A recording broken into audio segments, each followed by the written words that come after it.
They're like, yeah, no, we'll lock in this time. And then DeAndre Hunter scorches earth against us.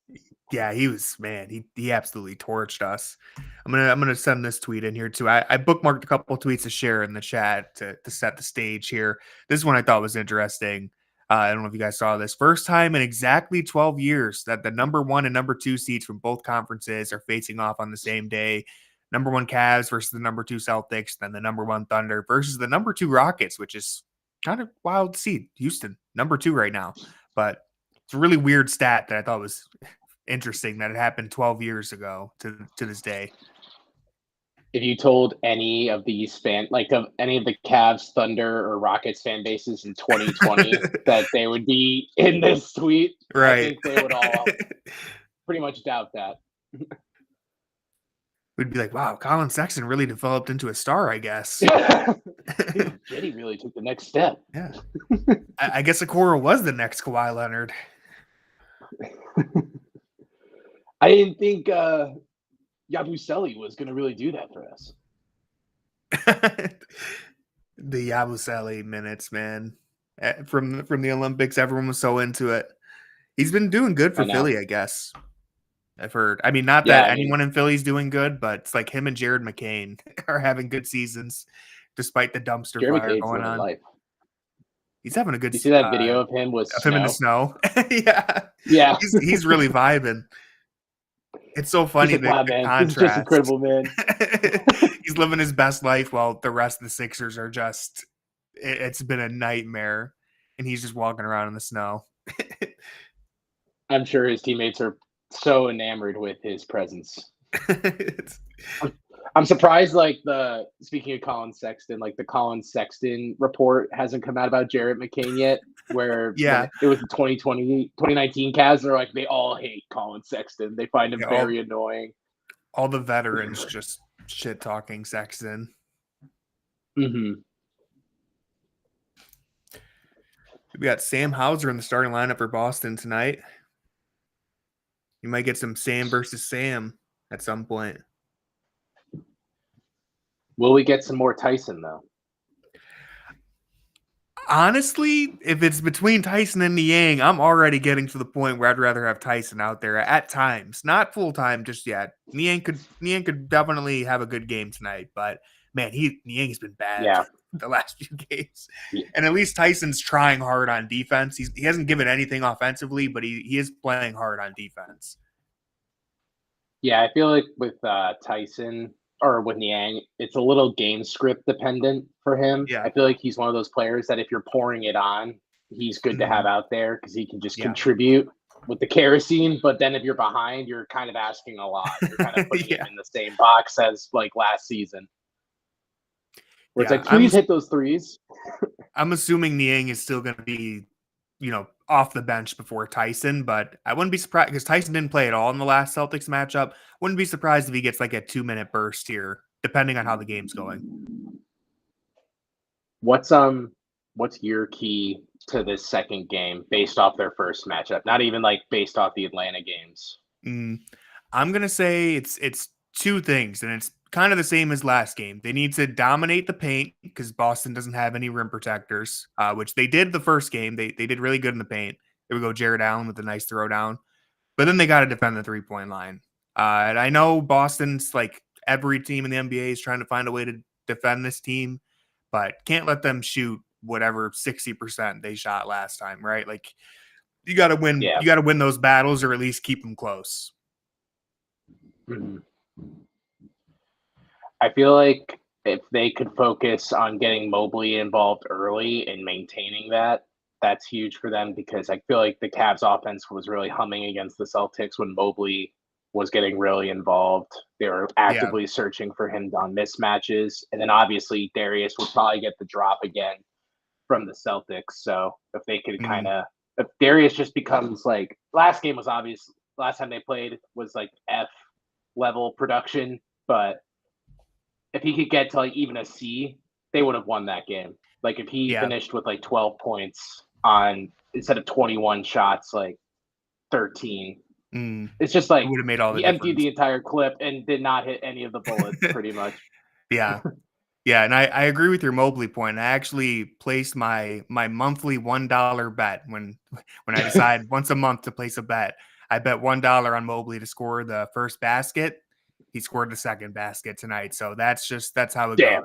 That Jared Allen putback was great, but I wish he could have waited another minute to do that. But yeah, if Darius just has an average game in Boston, it's an entirely different outlook. Um, so I'm really interested to see what lessons the Cavs learned. I'll take this start holding Celtics to 0-5 shooting to start off. Mm-hmm. Good job getting the bigs I mean, involved here. it should be interesting with the Celtics using Horford and Porzingis early because that means they'll Mhm. probably be using Keita a lot again, and they kind Yeah. of headhunted him in the last game. Mm. And then when Cedric Tillman came in too, I feel like he was getting attacked too. But also, it's interesting with how they're going to stagger these bigs then if they already have to put Horford out. Yeah, that's why they're gonna have to. They took care of this in the first game, dominating in the paint. I don't remember the stats. I know they just like pummeled them in the paint in the first game, but the 3-point difference was so staggering that it ended in a loss. So I'm assuming they're gonna pummel them in the paint again. Should be the goal, and then yeah, you just have to at least stay within range. I think they got outscored by like 30 points from the 3-point line in their loss to Yes. Boston, and it was only a 3-point loss. So. Well, the Celtics also were red hot from three, and every shot. I think they were shooting like in the 60s in the first half.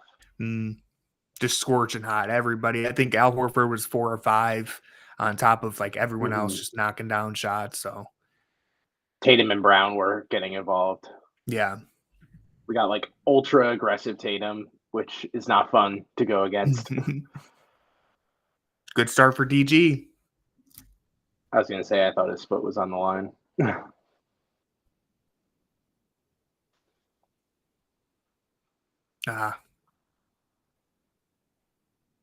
So I'm pretty sure. What did Darius shoot in the last game? Was it 1 for something, or 3 for was it 3? It was 21. 3 for 21. Okay, I was about to say he just matched his field goals from the last game, but no, it was 3. Yeah. I think he started like 1 of 13 or something. It was really bad. Oh. That's when you have a 7-footer who can space the floor like that, man. We almost do. If you just say his 2 attempts in the first quarter are pretty electric. Whoa. Oh. It's almost like he spun faster than his feet spun faster than his upper body could handle. Because that was a really fast Yeah, spin. it was like he was surprised with his quick twitch.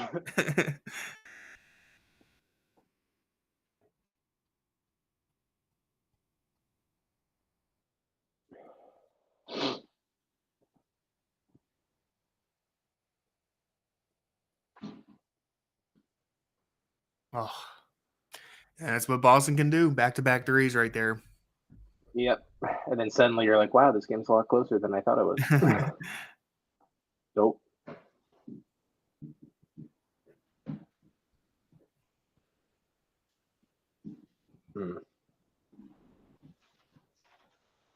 Nice.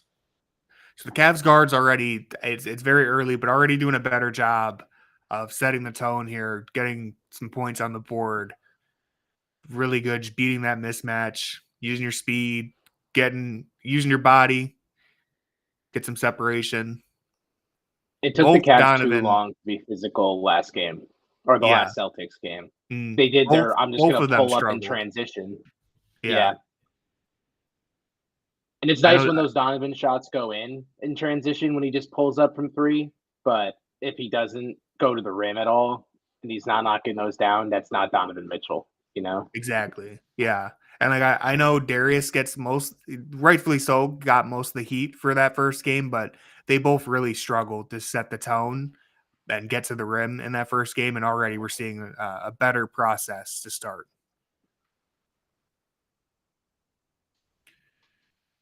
Here we go. Oh. what is this? This isn't how the simulation's supposed to go. Yeah, he's supposed to make that. Yeah, and then we're like, oh my god, he's taking the leap.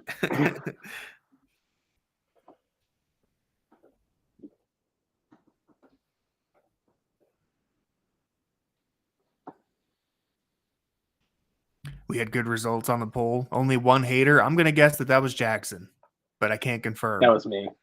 Oh, was it? Yep. I retract my statement. Yeah, Jackson, there we sorry go. In the chat. Coro coming out, hitting a 3-pointer. We love to see it. Do the Celtics just call a timeout?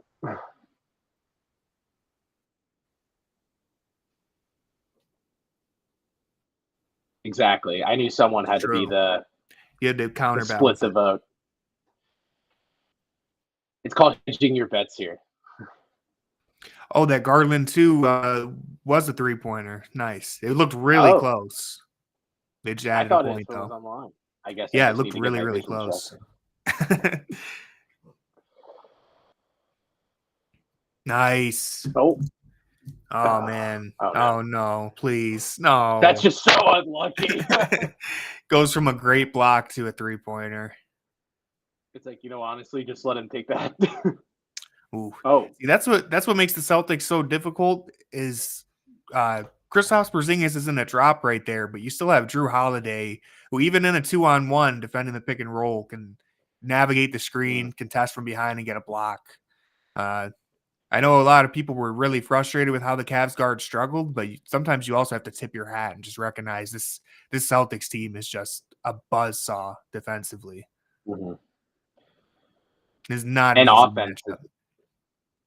And for the Cavs defense too. I mean, they have so many options that they can beat you with. You have to respect every single person on the floor with them. It's not like people's argument with the Cavs where it's like, all right, you don't have to guard Jared Allen around the perimeter. You can sag off a Coro sometimes. It's literally like, look at the floor right now and tell me who you'd rather have open for the Celtics. Yeah, and like Jackson is saying in the chat, I mean, every team struggles to defend Boston on the 3-point line. It's not exclusive to the Cavs. It's just, wow, that was so close to being a 2-pointer, by the way. But as Corey was saying, it's just who on the floor are you leaving open? And so if anyone gets into the paint, you're either giving up a layup or you're giving up an open 3. And they just have so many guys who can put the ball on the deck. You cause one rotation and you're leaving a shooter open. It's just, they're a tough team to beat. With that said, Cavs up by 2.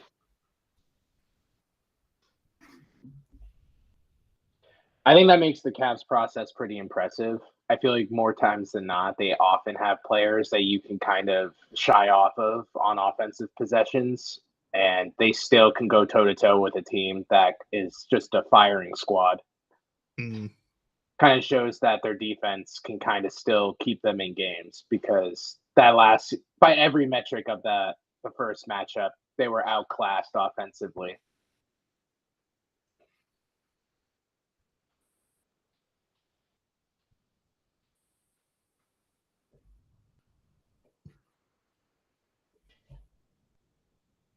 This looks like some pretty tough cardio.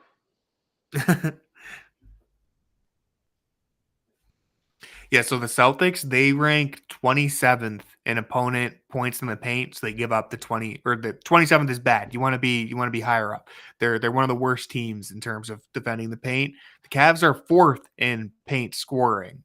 So that's a matchup that they're basically built to win right there. And then again, we've been talking about this, but the Cavs right now are 29th in opponent 3-point percentage. Again, that's the worst, second worst in the NBA there. They were 20th last year. 25th the year before, and 14th in 21-22. So defending the 3-point line, or at least let me word it this way. Opponents have shot really well on open 3s against the Cavs consistently. The Cavs have done a good job of limiting open 3-point attempts. They've been like one of the better teams in that regard. They were 7th last year and 1st the year before that in limiting open attempts. But like we said with Boston, the problem is, who do you leave open? You can't leave anyone open. So you're really playing with fire in this matchup, and it's something to keep an eye on because there's only so much you can do to control. Boston's going to get 3-point shots up. So the only thing you can control is who gets those shots and how hard you close out. Yeah. And if you look at when the Cavs are really hitting their stride in that Celtics game is when they were driving and forcing the Celtics defense to kind of congest more. So you would think that that's kind of the strategy they're going to go with going into this one. And it appears that they're not as dependent on the three as before, which is good.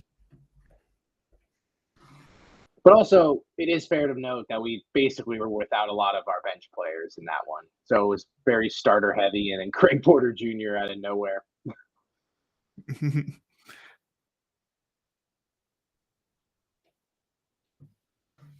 Also known as Tony's favorite day of the year so far.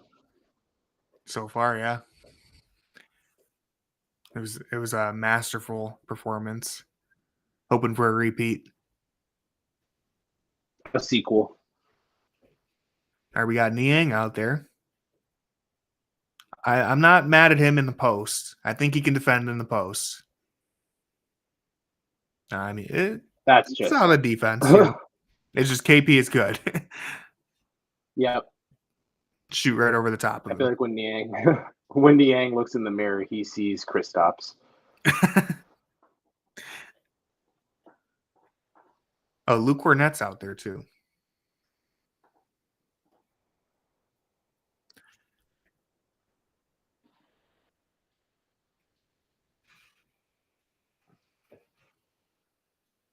Now, let's see if Karis LeVert can make a difference. He wasn't available in their last matchup. He's had good games against Boston. I remember the 41 point killer. Yeah.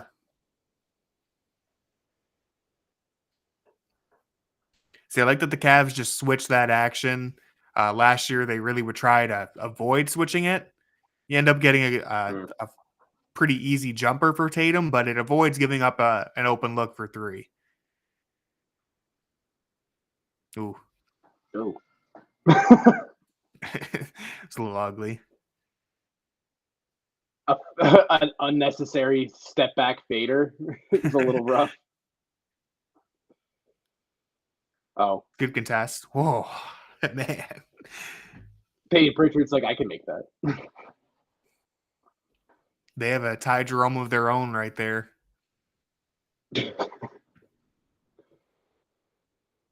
Great value. Ty Jerome.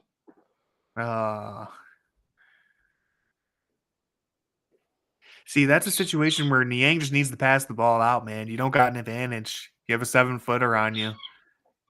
Smothered. Oh, my God.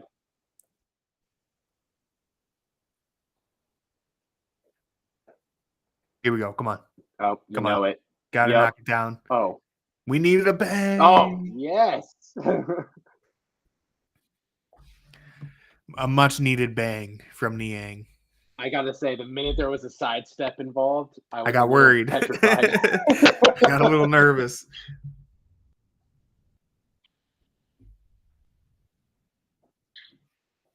I'm not one for non-stationary George Niang.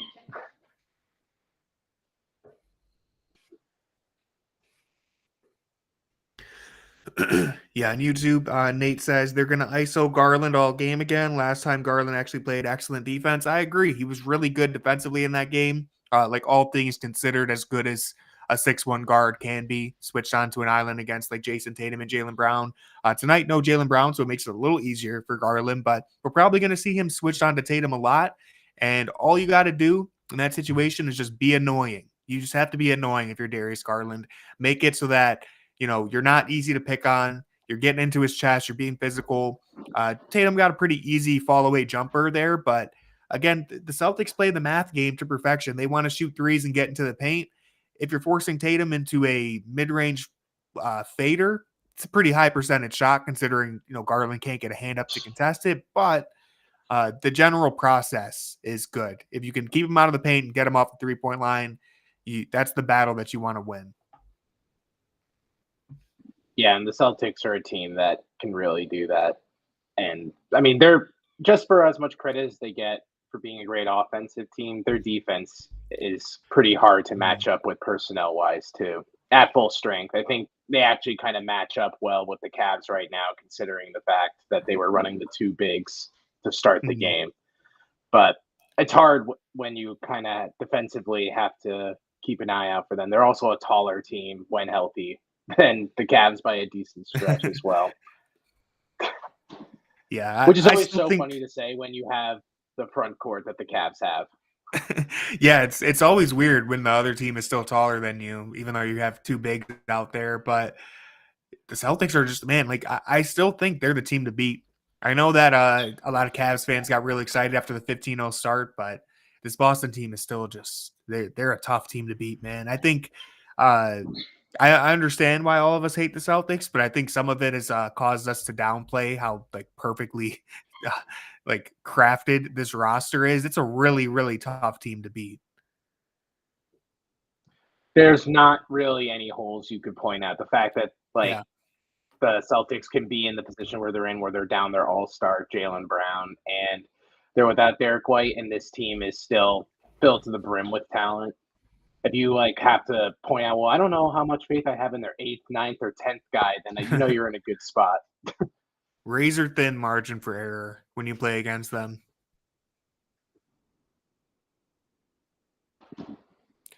It's a good contest by Karras. Nice. Oh, yep. Nice job getting all the way to the rim. Didn't settle for a pull-up or a floater or anything. Nope. Good hustle. Okay, Niang. Niang with the deflection. I wonder what his deflection numbers are. Do you think he's got to be near the bottom of the league, I'd assume, right? I don't think Niang can't be that high. Deflections. I think he's see how many loose balls has Niang recovered.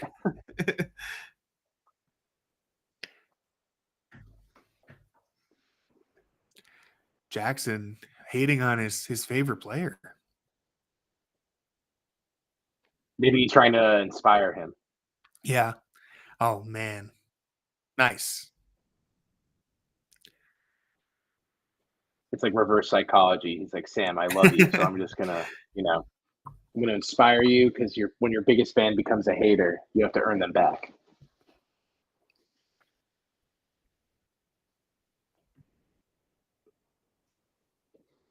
If they were about to run their action and I was still looking at the Saucy Nugs ad. I was thinking that too.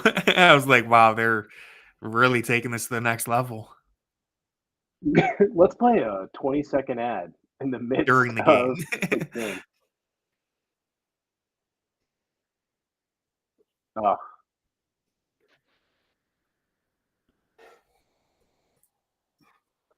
Personnel-wise, the Cavs are in a much better situation than they were in the last one. They literally were just relegated to all their smaller guards and then Allen and Mobley and Niang.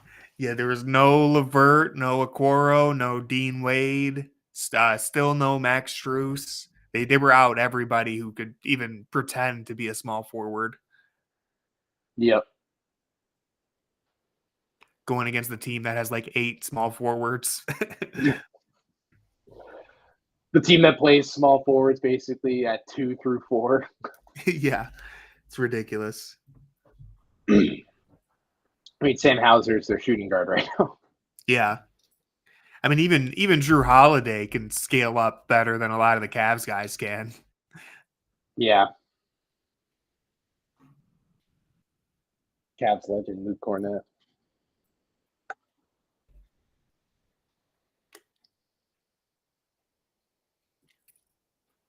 Oh, that was an attempt. Left it well short. Whoa, some finesse from George Niang. Little finger roll. Don't act like you didn't think that was in his tool chest. That's in his bag.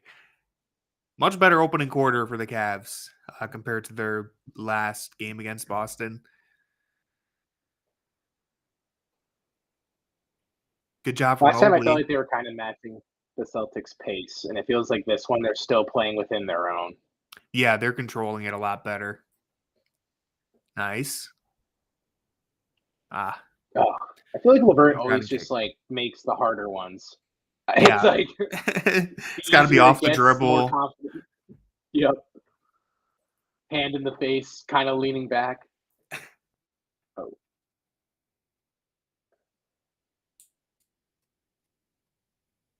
Yeah, I think Sam, especially in the Boston matchups, tends to press a little bit because this is a team that can switch everything, so it's really hard for him to get any daylight.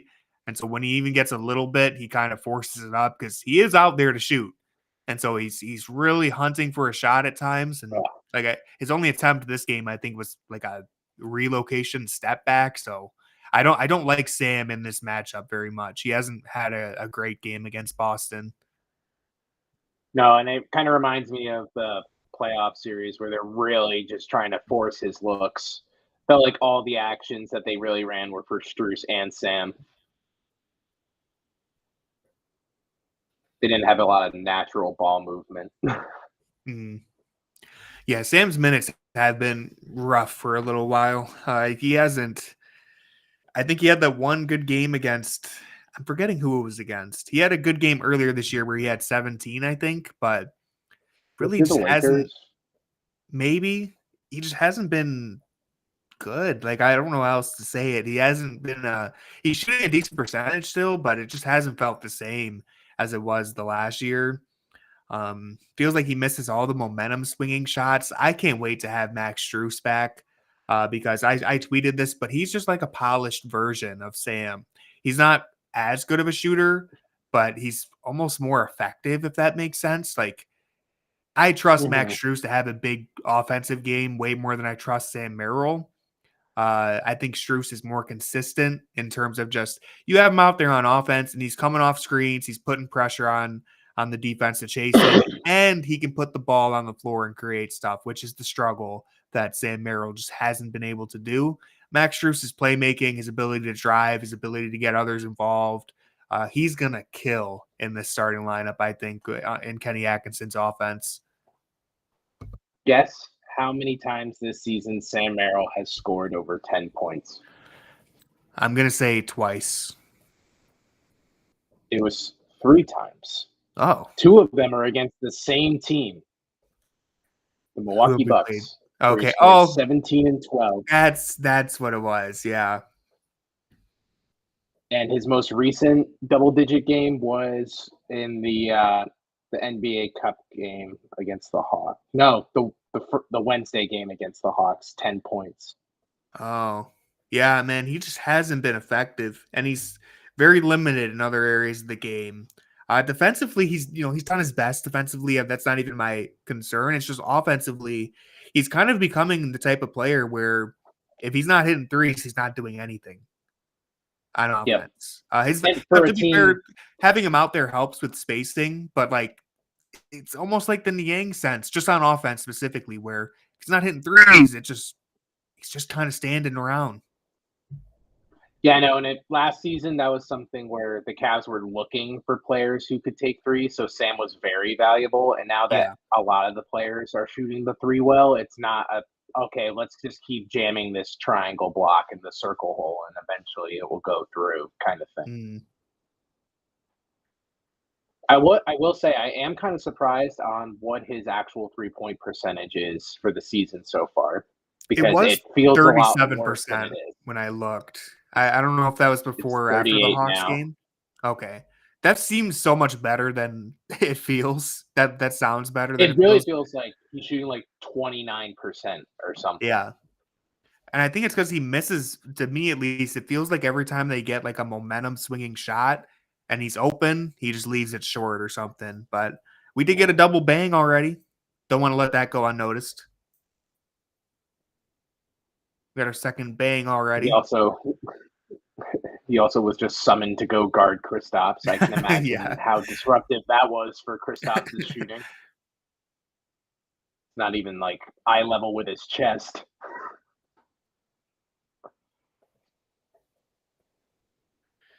Kristaps, deep three-pointer. Oh, God.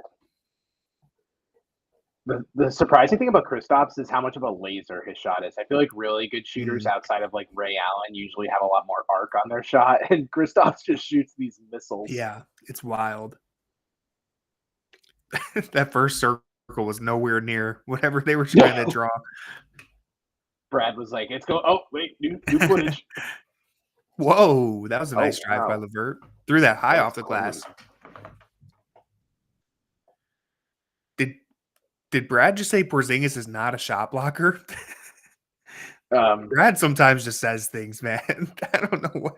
I don't know how they look at like. I just want to know what the focus groups are that tell them that Brad's got it.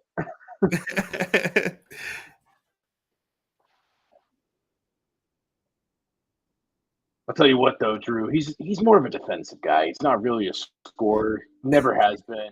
Not possible of scoring. They should leave him open. He just isn't championship caliber. Good defense from Levert there. That's where they really missed having a guy with some legit size on the perimeter, checking all of Boston's multifaceted players, just having a real defensive option there. Ty Jerome, let's see if he can give us something. He's struggled the last 2 games. Right on cue. And Tyson's on the floor, too. And Tyson. Okay, let's go. Let's see what he can do. I've really been pleased with his defense. Not seeing much offensively, but I said a few times, I think he still looks a little nervous on offense, like he doesn't want to step out of his role. Right there, we got a good contest. Niang picking up a loose ball. It's got to be hard transitioning from like figuring out how to generate offense without being on ball all the time. Yeah. Yeah, I've noticed that when he gets the ball and either dribbles in transition or just gets the ball in general, he pulls like a Isaac Okoro and just puts his back to the basket and looks for someone to pass to. Mm-hmm. A little push off. Travel. Let's go. Good defense. Brad went as far as to say that Tyson is a defender. Yeah, I heard that. Ty Jerome also wearing black shoes. Footage. Oh, man, this is tough for Jackson. Jackson hasn't noticed yet. Logo 3. Left it way short. Oh, that was an interesting choice. Maybe step a little closer next time, Ty. You think Peyton Pritchard? I know you hit those. There's only one white guy on the floor that can shoot those. Ty Sanity is over. Oh, for some reason I thought you were talking about Tyson. I was like, did that start? But Ty Sanity. Ty Sanity is over. I also read that as Jalen Tyson. Yeah, I was like, wow. But no, Ty Jerome, the Magic has the typhoon has calmed down a bit, but maybe we're just in the center of the storm. Maybe we have a whole nother section to get to. When Tyronto started by me, it ended.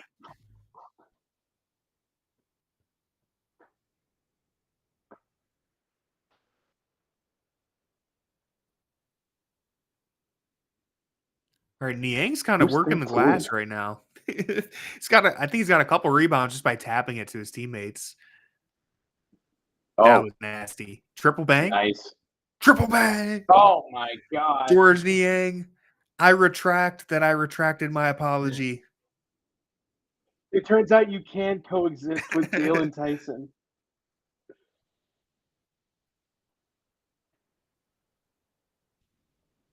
I didn't know if anyone else was confused who 13 was. Drew Peterson on the Celtics. I was wondering that, honestly. Drew Peterson, I'll give you a little background on him. He's born in 1999, USC. No, their pick was the guy from Creighton, Shireman. It's Baylor Shireman, I think, is who they picked. I have no idea who this dude is, but the last time he played for them was November 13th in Brooklyn. He scored 0 points and played 2 minutes. Got a quick 2-minute cardio run in. His most minutes this season is 4 minutes. I feel like he's already got 3 or 4 tonight, so new career high. Good for him.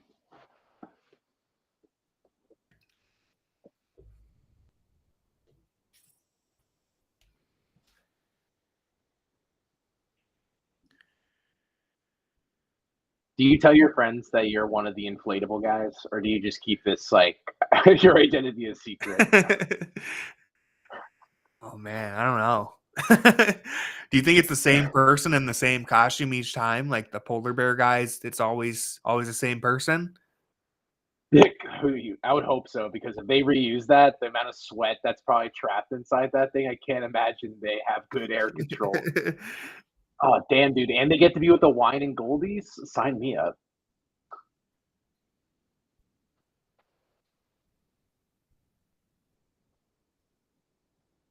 Wait, didn't they just lose one? I thought there were 4. Yeah, there was. I'm pretty sure.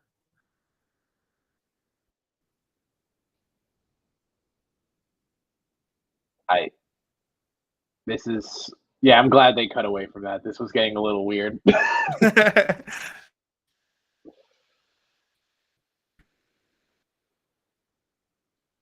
So, Tony, when Jackson says you want to give him a $55 million contract, this is your time to say. This is where I defend myself from another slanderous attack. Not surprising.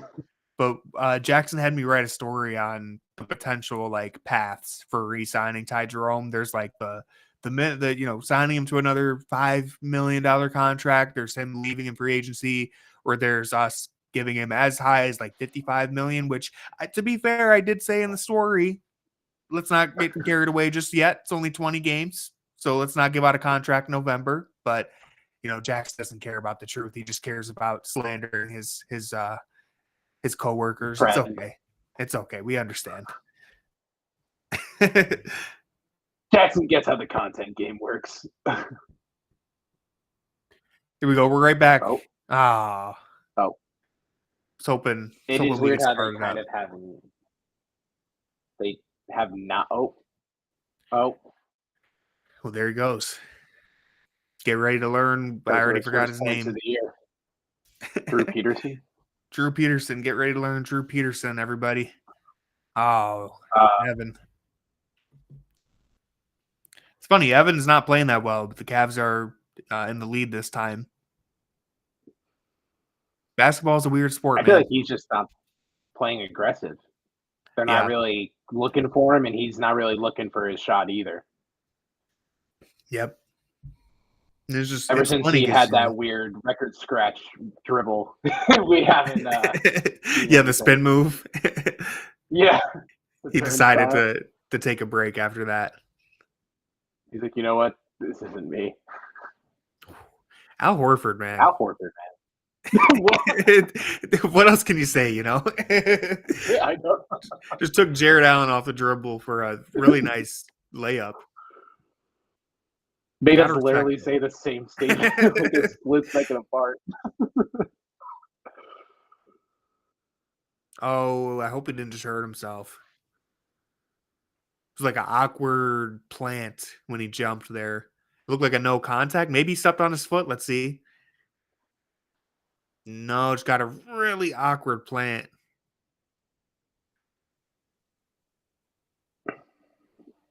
You do like to see Garland getting aggressive towards the rim, though. Anytime Definitely. Garland can generate free throw attempts, that's a win.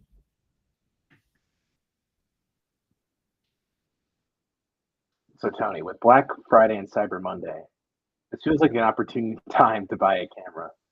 I know. This is what I told Jackson. The issue is I used my MacBook last time, or when we did one of the general NBA playback streams, like not a Cavs game, but it was like Nuggets Clippers, I think. And my camera was so choppy that it just it looked horrible. Like the audio was not lined up with the camera at all. So I got to figure out my internet and then get a webcam as well. The laundry chute Ethernet cable. It's not getting it done. It's not getting the job done. God, that's drastic. The speed is not cutting it. That's crazy. I would never have suspected being pushed up. Tony's more of a sub guy than a dub guy. Tyson was well in the restricted area there.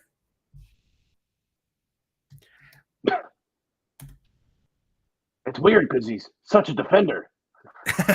It's a weird mental lapse from the guy who's played 4 NBA games so far.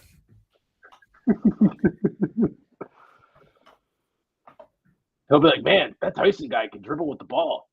That's crazy for a defender. Oh, my God.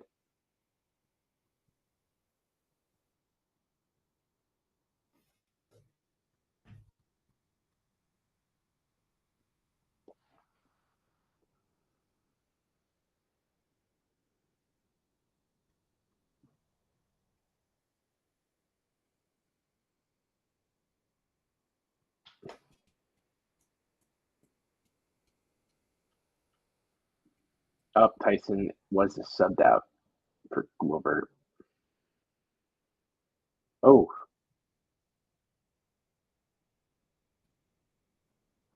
Maybe the best thing he's done. Actually, no, I was gonna say maybe the best thing he's done in a few games, but he had a couple really nice highlights against Atlanta.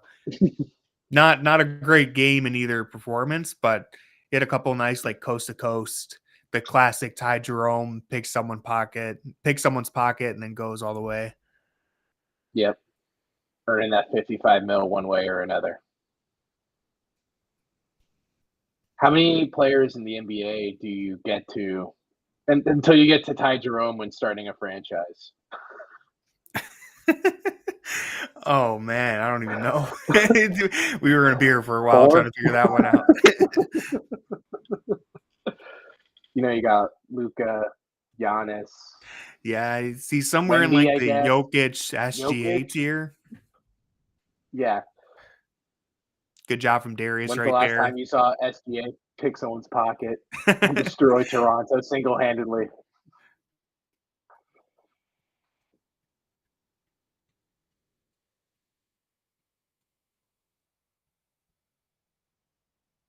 Oh, Is Luka just high usage Ty Jerome? that's what I'm saying. If put Ty Jerome in a heliocentric offense, we'd be seeing similar numbers. Probably higher efficiency too. Let him go. Cam Thomas is doing what Ty is thinking he's Ty Jerome. Dude. This is the matchup people came to see.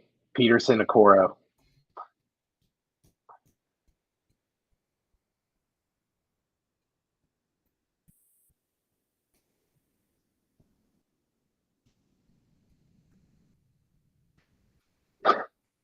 Why are you talking about Jokic? I was looking at Twitter. Did they just hit a three? Did the broadcast even show that? Or did I just come back late? I don't know.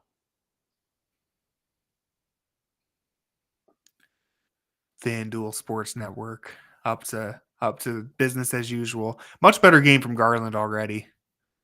Mm-hmm.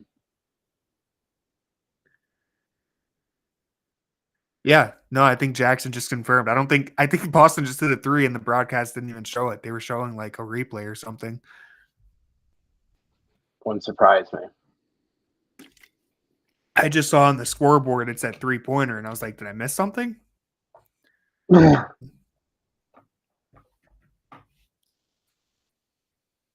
my God.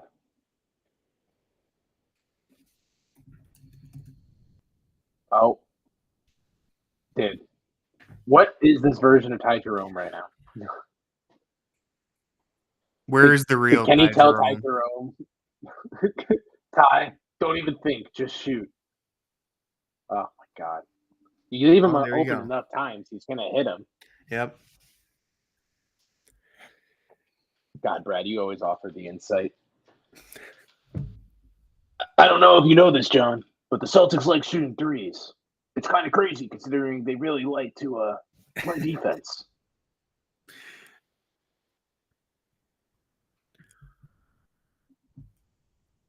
Musical lights.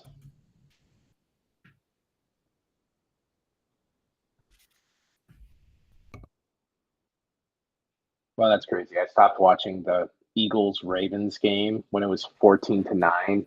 It wasn't even halftime, and it's 14-12 in the fourth. Wow. God, football can be exhilarating.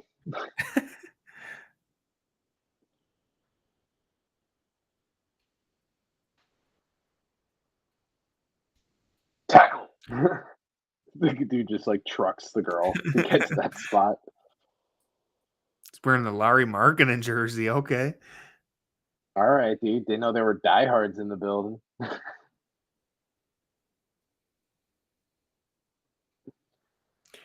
this Wow. Larry Markkinen versus Jared Allen? These are some chauvinistic men. Right.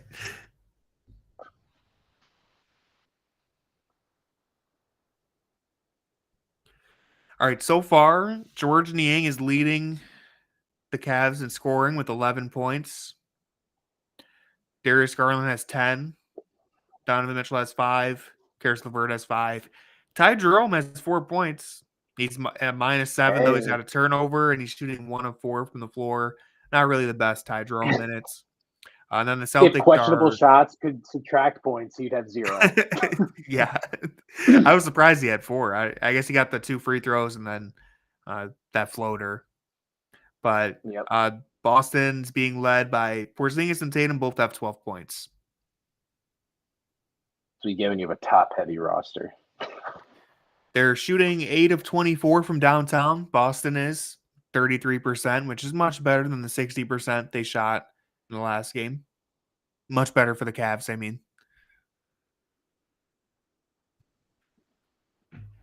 I'm getting lost in the food.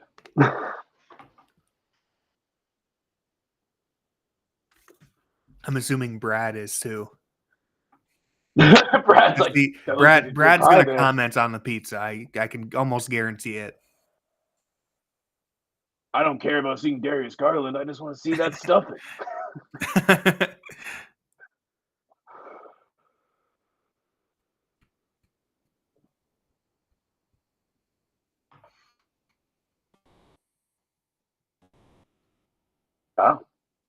Oh, look at that. He went the wholesome route.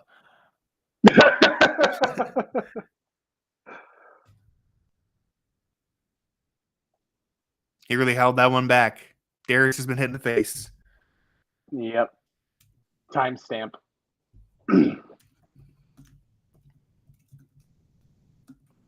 Fully true 3. At least this time it was like the top of the head. We'll take that. Thing.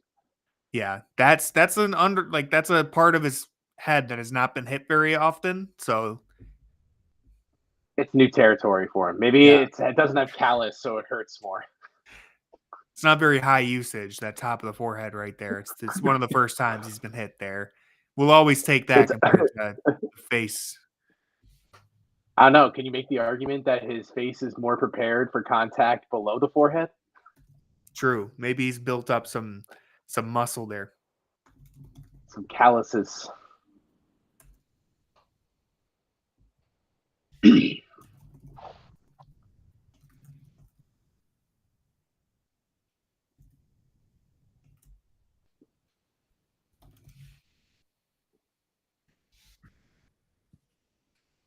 Bang.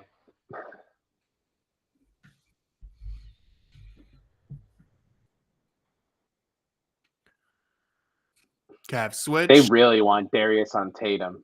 Yeah. Ooh, Drew. Nope.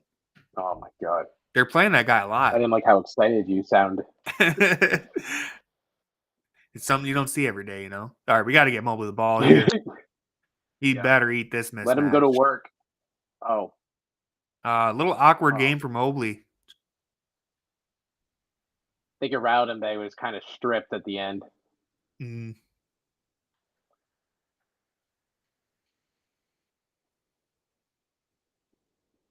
I feel like Karis could probably hold his own for, okay. You know what I said half a second ago? I take it back. Timely help from Mitchell. Yeah, I was going to say, if Mitchell didn't get in there, there's just going to be a clip on the internet of Karis getting destroyed by Kristaps and be like, I feel like Karis could handle. Oh. Good rejection. Oh. Oh. Oh. All right. Dodge one right there. I don't know who was like the motivational speaker to Peyton Pritchard and Ty Jerome before this game, but they gave him the confidence to take some came out guns blazing, non-rhythm shots.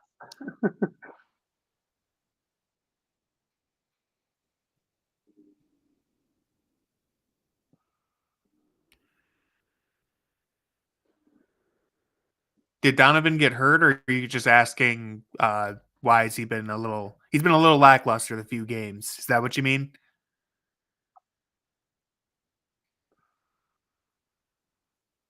Good defense.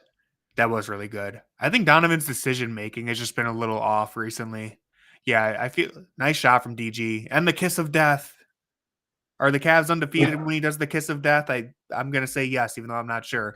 But I think Donovan, his struggles have just been, and he just needs to make better decisions. He's taken some difficult pull up jumpers.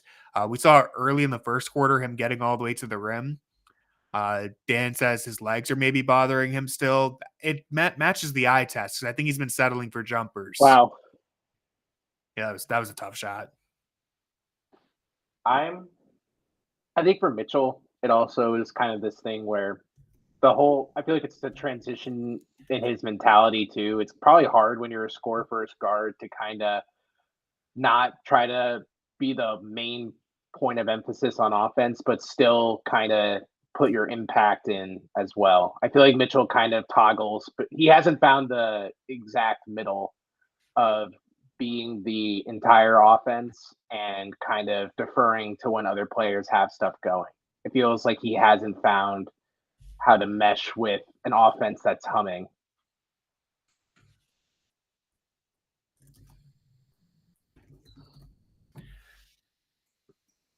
That's tough. Don't want to give Peterson any momentum, you know. Don't want him to end the half with feeling like he's found something. Joe Mazzulla at halftime, it's like, all right, Tatum, you had a good game. I'm really seeing something. Drew. I hope you understand. And Tatum's like, I do. I was going to actually tell you to sub me out. I saw the same thing. Yep. See, now he's getting going. Dude, sometimes all it takes is one free throw. That AJ Green game was so funny. We were both like, who even is that? I've never heard of this guy. And then he proceeds to drop like 25 points. We're like, you got to give it to him. And then like 3 shots later, it's like, for the love of God, he's the only one shooting.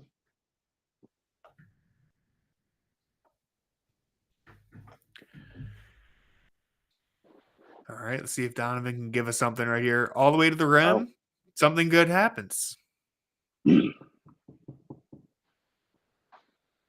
I'd assume, their front half of the schedule was so overloaded too. Guys got to be a little bit tired. I know they've gotten good rest recently, but like I wouldn't be surprised if that's a factor in Donovan not being able to get all the way downhill. Still early in the season, you're gaining your it's hard to simulate NBA action until you start playing games again. So you have to get back into the swing of things. And they got back into the swing of things with a gauntlet of like 18 games in like 30 days. Oh my God. They took out the secret weapon. Dang. Got to get him some extra now rest. Now we can breathe. Only now that this bum Kristaps is in.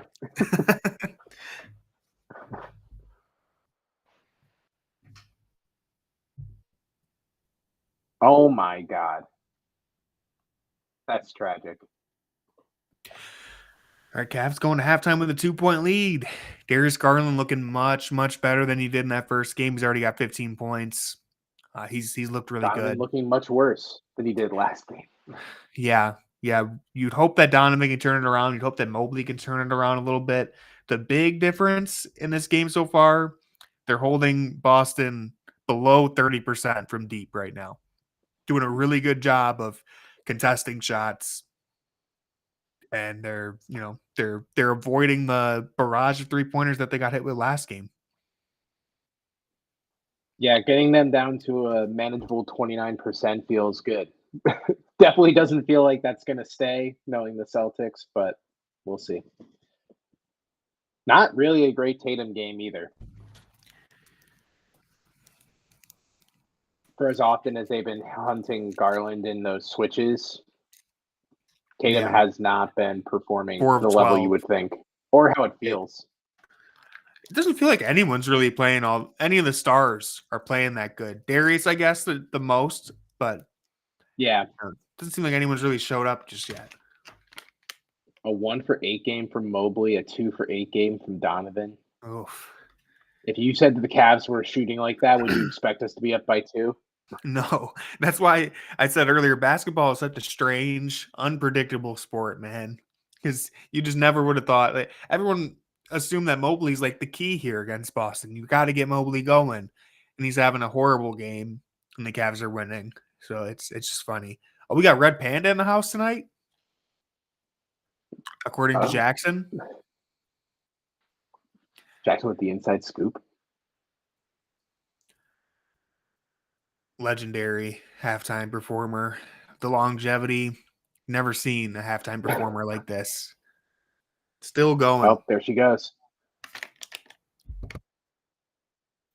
I can't believe people are going to get food.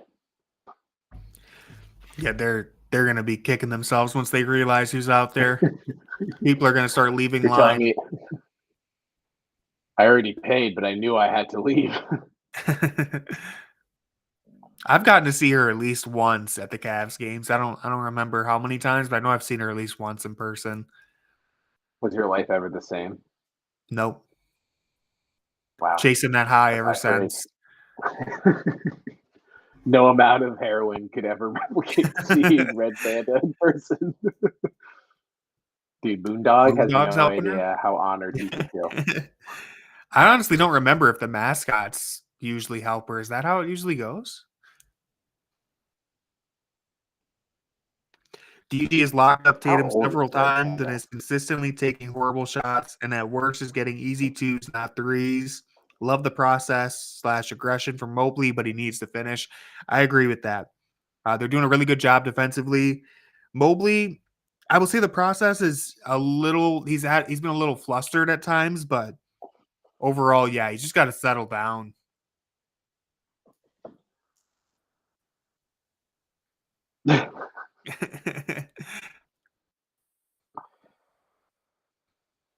Is it the same thing every time, or do you think she It's the same something new?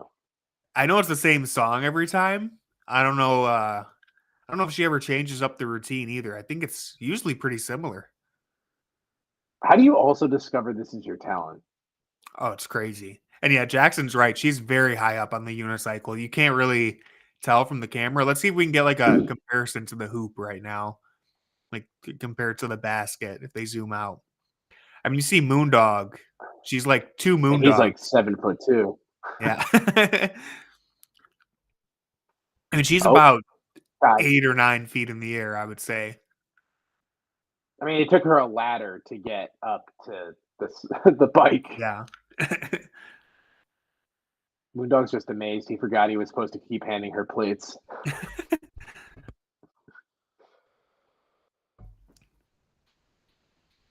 This is why you watch the Cavs on playback for this Red Panda commentary.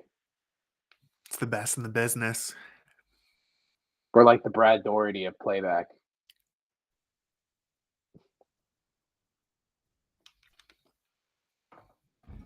That Red Panda, man. She's a really good defender. Can we get Brad to try to recreate the Red Panda performance? Which facet of it? Get him on just to see if he can get on the unicycle. With the plates and the bike. Can he do the plates without being on a unicycle? I don't think I could. Can he get up the ladder? Can he pass her the plates like Moondog? He could do that. I don't know, man. Brad would like try to talk her ear off. Yeah, she's very focused. That Red Panda, man, she's crazy.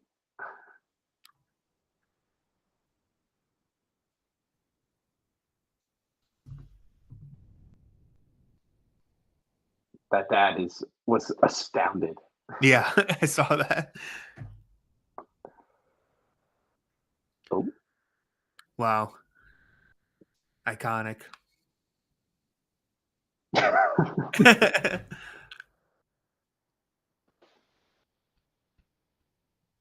She's still going too. Imagine being as dude. I can't. Did Moondog just run out of this ball? Oh my God. I think this is the grand finale right here. There's no way she's going to put these plates on her foot again. That would be crazy.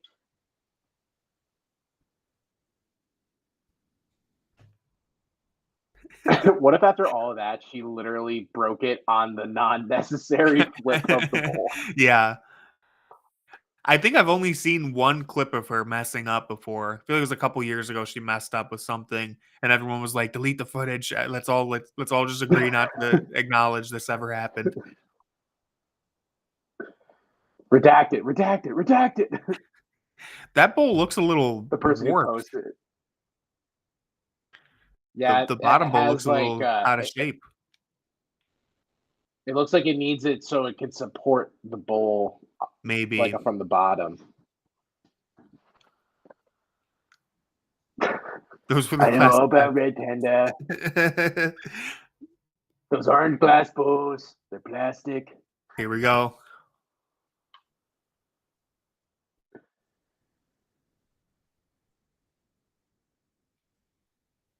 Here it comes. Oh my goodness. Oh my Unbelievable. God. She's wild, man. Unstoppable. It's like watching LeBron, MJ, Kobe in their prime. Oh, Moondog. It's like watching Iman's jump hurt. Dude, and she just jumped down in heels. That's crazy. Yeah, that's honestly one of the most impressive things that she did. As a guy, I don't really know what it's like to be in heels, but I can't imagine landing on the hardwood in heels is that great, especially with the knees she probably has at her age. From that high up, too.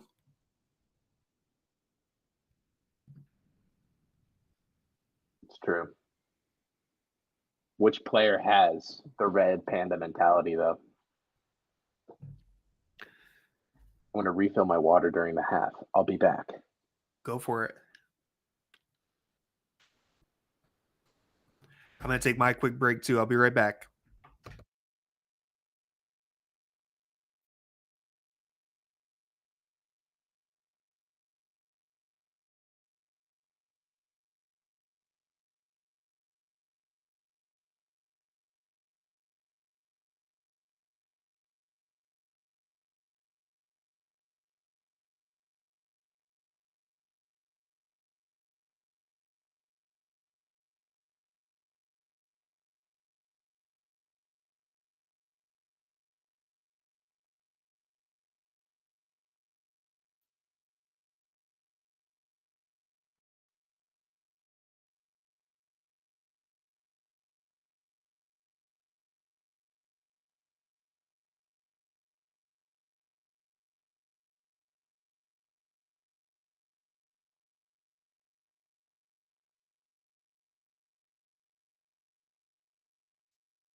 All right, so goals for the second half.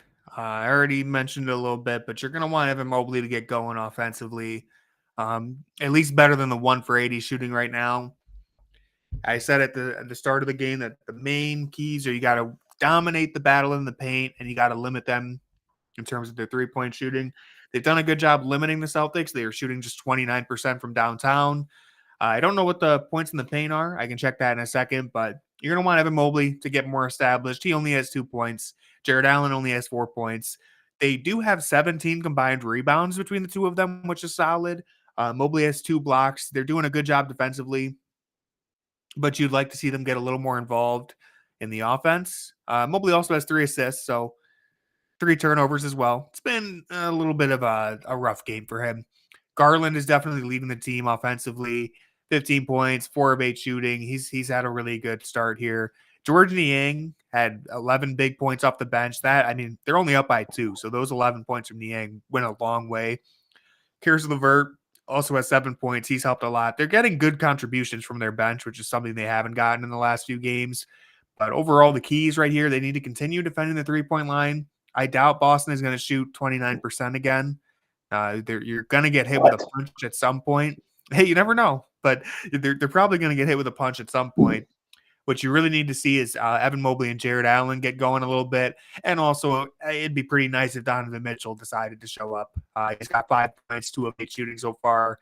He gives you like a 10-point quarter, even like a 15, 20-point quarter, which we know he's capable of. That would go a long way. But if not, we're in for a fight.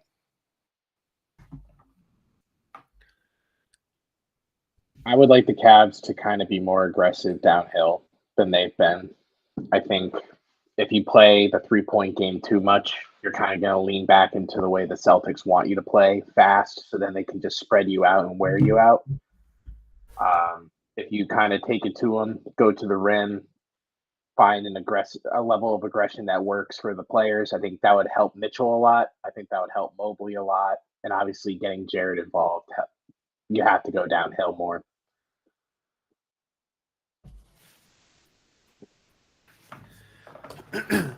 All of that considered, one thing that like an alternative that I'll be watching for is if that doesn't happen, how far can Darius Garland take this? Yes, he's 15 points in the first half. Does he continue putting pressure on Boston because no one else has it going? Does he end up having a 30 or even a 40-point game in like a dream scenario? That's something to watch for. It would be kind of funny that the first game is kind of everyone but Darius showed up, and then the second game it's just Darius. I mean, hey, if he's going to take 23 shots on a night where he doesn't have it going, he better take more than he's got 8 so far tonight, and he's got it going. So let's unload the clip again.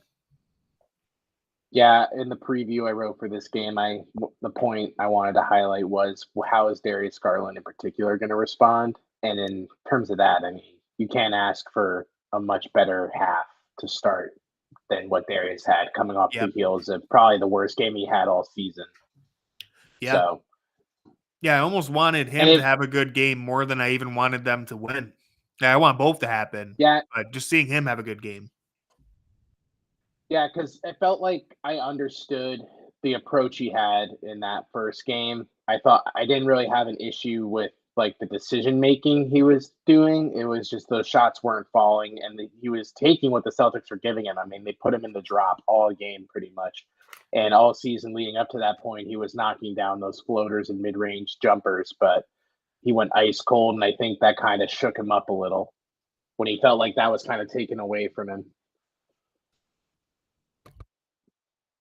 It's not breaking news that Darius Garland kind of is a confidence level player. Like if he has it going, he's almost unstoppable if he's believing himself.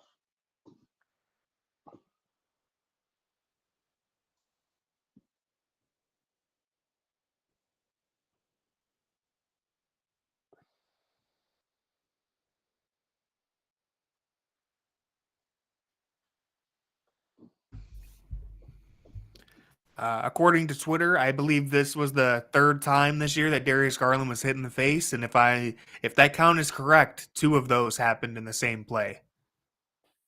You got double whacked against some team earlier in the year. I think it was Orlando.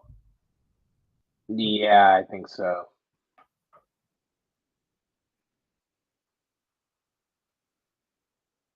Another pull-up 3 from Donnie, knocks it down. Would be pretty nice if he got it going. Make me feel better. Yeah, you know. It'd be cool if Donovan Mitchell. Garland switched on to Tatum. Nothing happens.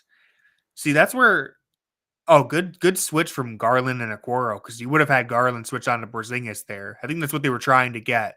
And Garland and Okoro kind of scram switched. So that was nice. Ooh. Nice finish. Oh, that's Get like him the going. level of downhill you want to see Mitchell do.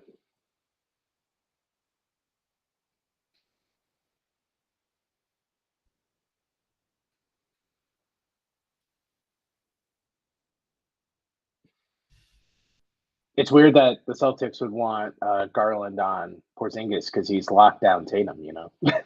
Yeah. You gotta Why go for find a the way to get best Garland defender? out of the play at this point. Screen him out for Mobley at this point.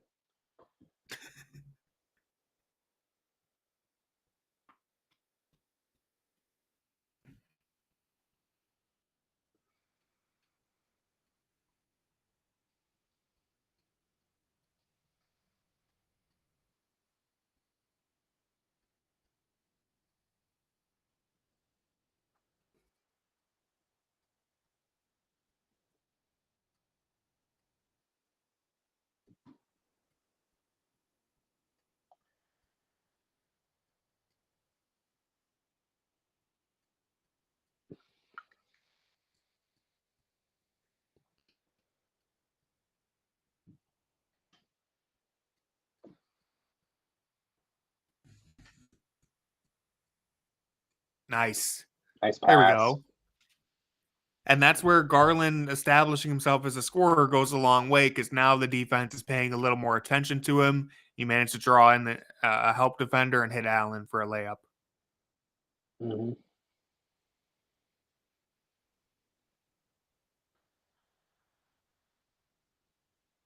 Oh. This is a battle. Good D right now. He's going to step back. Yeah. Ah. It's like you knew Tatum was taking that too. Like, Yeah. I feel like I very rarely see Tatum set up that ISO and then drive. Right. Tough turnover there.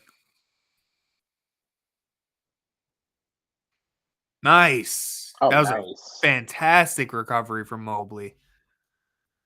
Mm-hmm. Garland staying aggressive. See, I think one of the big differences here is that Garland has an easy target to go at in Sam Hauser. When Derek White and Jaylen Brown's out there, it's a lot harder to find a comfortable matchup. Yeah. Porzingis killing us. Well, so, and here's to reply to Jackson's chat real quick. That's the problem with Boston, though. It's like you can't have your rim protector 30 feet away from the basket, but KP and Horford are just so good at drawing you out there. Or sorry, they're so good at knocking down shots when you give them daylight. It's just that's what makes this team so impossible to guard. Mm-hmm. You're going to have someone open the minute that there's a slight miscommunication or the ball is spraying around. There's going to be some point where you have to kind of rotate and you're going to leave someone open. And the Celtics are one of the best teams at finding that guy. And unfortunately, every guy they find is equally as capable of knocking down that shot. And and that play started with they kind of push in transition. Mobley is cross-matched onto Tatum. Tatum blows by him. Allen has to rotate or it's a layup. And Allen was the one guarding Porzingis, and so it's a drive and kick. Porzingis is wide open. It's just it's impossible, man. They're such a good team. But you know, it's just kind of the math game that they play every night. And there's not many options to defend them.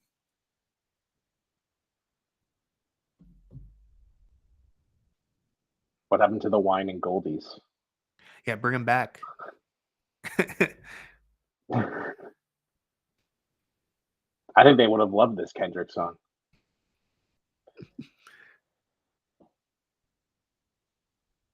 They Celtics are already Kendrick album more. Probably, yeah. I could see the wine and goldies being into GNX. Yep. They're like reincarnated. Love that. The Celtics are already shooting 35% now compared to 29% starting the half. So I think they've hit their first 3 threes, right? Tatum, Porzingis. Am I missing something? Doesn't matter. They've started off. Yeah, I think Horford hit one maybe. They've started off the half swinging. It started with Tatum has 2 threes. Okay. And then Kristaps has 1. Yeah. This third quarter is pretty much driven by Tatum. He has 8 of their first points to start the quarter. 8 of their first 11. So that's good. Well, when he switches off of Darius Garland, I guess life gets a little easier. Yeah, they managed to get Garland switched on to KP instead, so it's freed up Tatum. All jokes aside, Garland has done a good job, though. I know. Many truths are said in jest, you know. Oh. See, Garland's got Hauser on him, so I'm getting the ball to Garland right now. But kind of a lot of a whole. Oh, okay. I was gonna say a whole lot of nothing going on. That's where Donovan Mitchell can bail you out with some incredible shooting. Only Donovan Mitchell would be like, "Yeah, Drew Holiday in closing seconds sounds good." Sounds good to me. Oh, come on.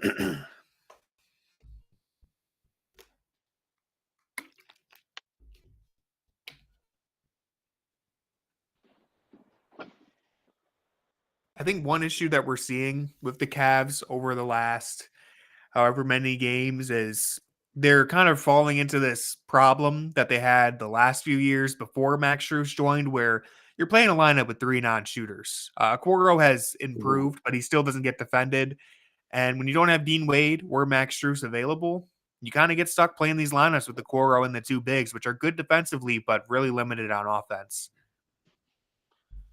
Yeah, and overall, it's like some answer could be like, oh yeah, you could just put Karras in, but then you're kind of falling into another problem where then your bench kind of loses some of the juice it has. So it's kind of like you have to find a way to balance it out. And for right now, This is kind of what that has to be. Yep. Nice. Oh, I will say that's why you start Isaac Okoro. It's true. That's why you got to have him out there. That was a nice block, though. Get that weak stuff out of here. I will say, I think Porzingis is bothering Mobley a lot in this matchup. Mm-hmm. And that's something we didn't see in the playoffs last year. Turns out when they don't have to play Keita, sure. Because the Cavs were destroying those minutes. Oh, what? Oh. That was like a 2K animation. It's like he was trying to get blocked. I know. It was the longest shot attempt I've seen. Maybe the worst shot attempt I've seen Allen take. I hope he gives us a never replay. Have thought to I hope I've never seen a shot attempt where he shoots it on the way down. That was really bad, man. Brad's like, you can't show that. Let's just show this ticky-tack foul instead. Oh my God. That was definitely a ticky-tack foul. First one, I don't know. That one for sure. Come on, guys.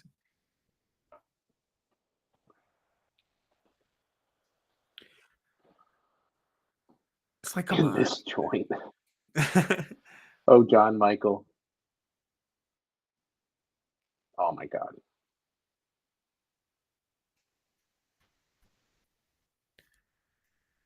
All right, Hauser's on him. Got to go to work here. I was going to say, it'd be really interesting why they would switch. Why draw Not the best jumper. a switch when you could why? Yeah. Take Hauser.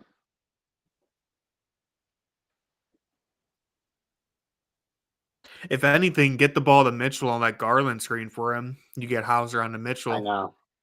Easy way to get him going. Instead of letting Mitchell work with Drew Holiday all day.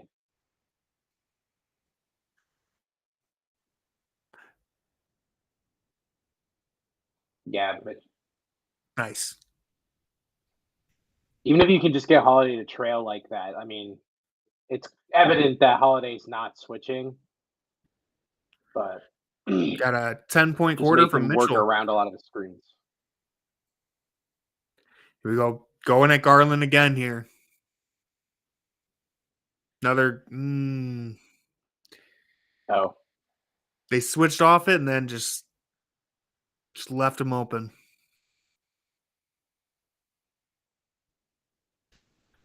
What's this run from Boston here? Let's see. 21-12 in the quarter. Yep.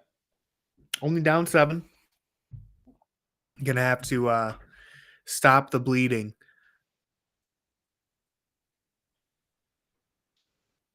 Well,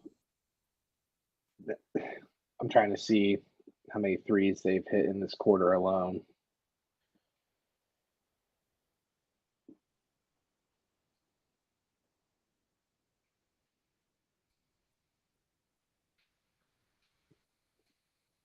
I think they've hit 5 threes in this quarter.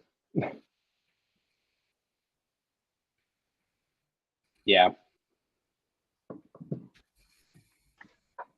That's cool. I love that. That's the Celtics for you.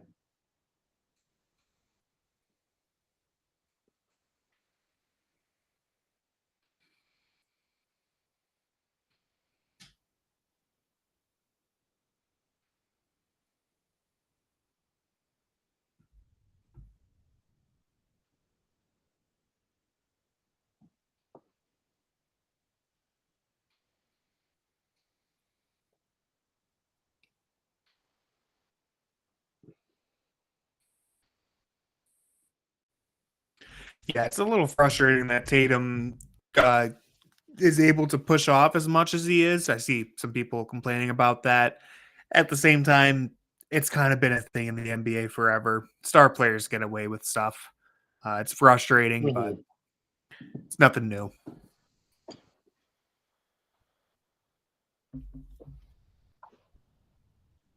It's a whistle that I wish Darius Garland could have. Yeah.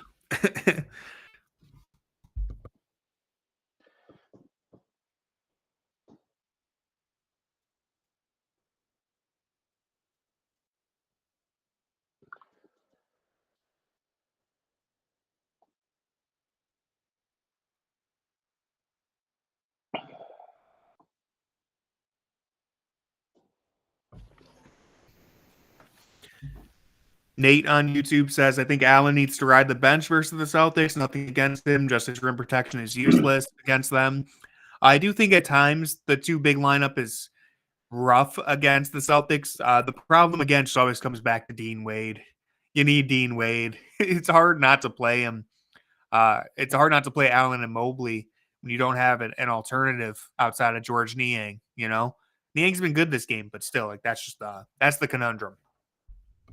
Yeah, and you saw in the first game, that's the route the Cavs took. Allen played a lot less in the second half than he did in the first half, and that's when the Cavs kind of went on their run. They just tried to match personnel.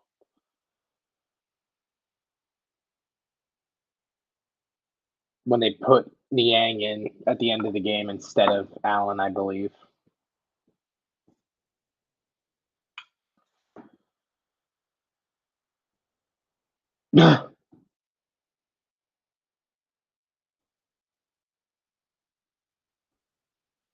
Just two alphas going at it. Oh my God, that's crazy.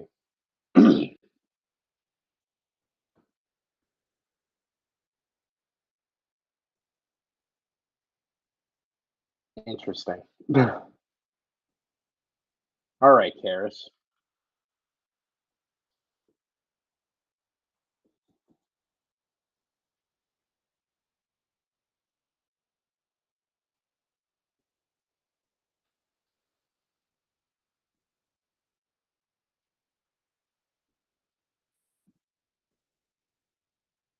Oh my God.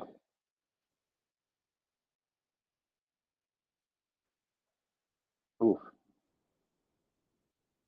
This is hectic right now.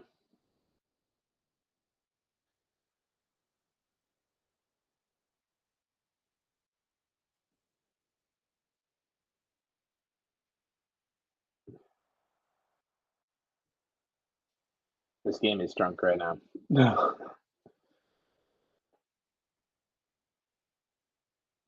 I think we lost Tony for the time being, or he accidentally muted himself. I had my mic muted. I was talking for a minute.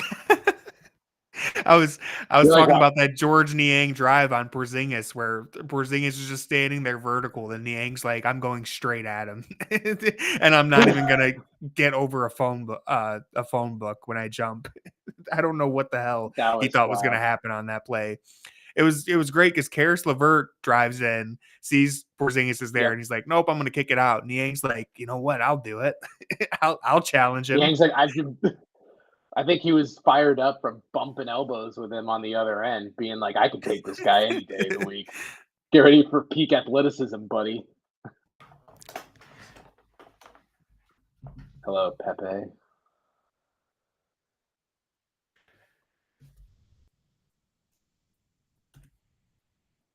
I wouldn't be surprised if the refs right now are looking, being like, man, George Yang, that's a peak athlete right there.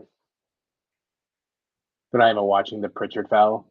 They're just looking back on that one-on-one that just took place. Just astonished at what they just saw. They're like, he knows that's Kristaps Porzingis, right? Like, that's not Hauser.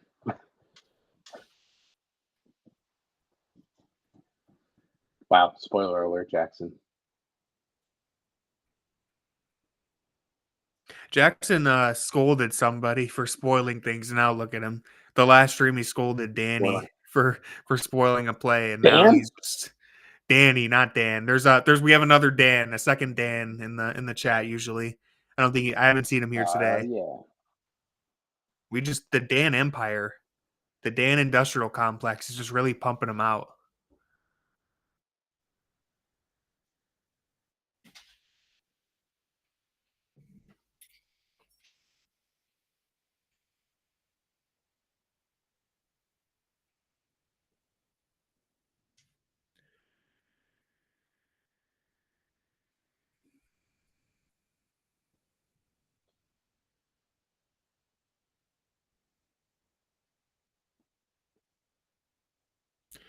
I mean, it is what it is. I honestly was barely even paying attention to that replay. I was messing with the VIPs, but yeah, it looked like he stepped on a Okoro.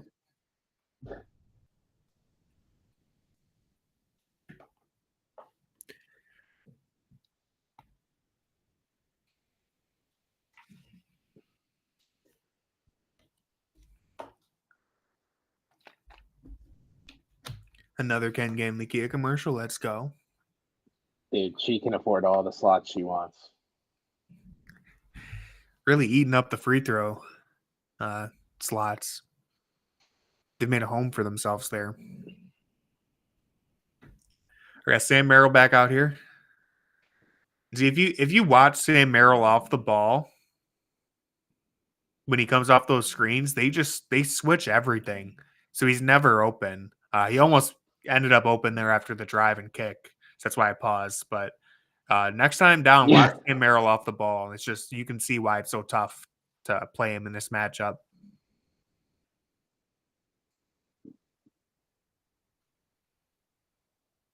Okay, DG. Oh, yeah.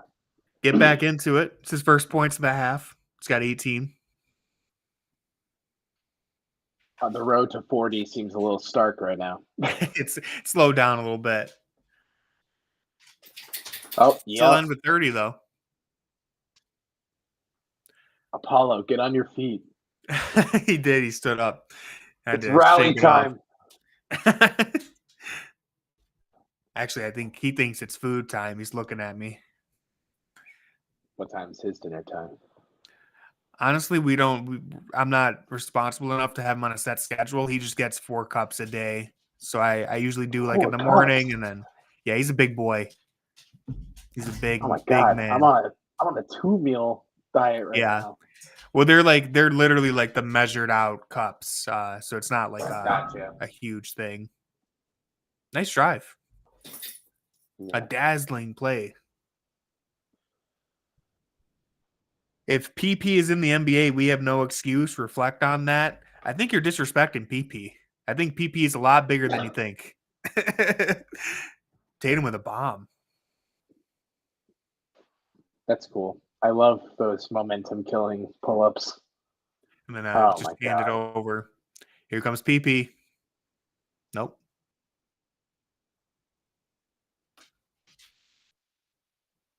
Are people calling Payne Pritchard PP? Yeah, I've seen this as far back as last year. People were calling him PP. That's tragic. Yeah. I won't go into the specifics of Kuminga, but I remember Jonathan Kuminga's nickname coming out. Yeah, when he was I remember drafted. that too. I remember when they asked him, like, "Are you aware what fans call you?" And he was, and then someone on Twitter was like, "Imagine you work hard to get into the NBA, and that's your nickname." Yeah, that's what people have been calling you.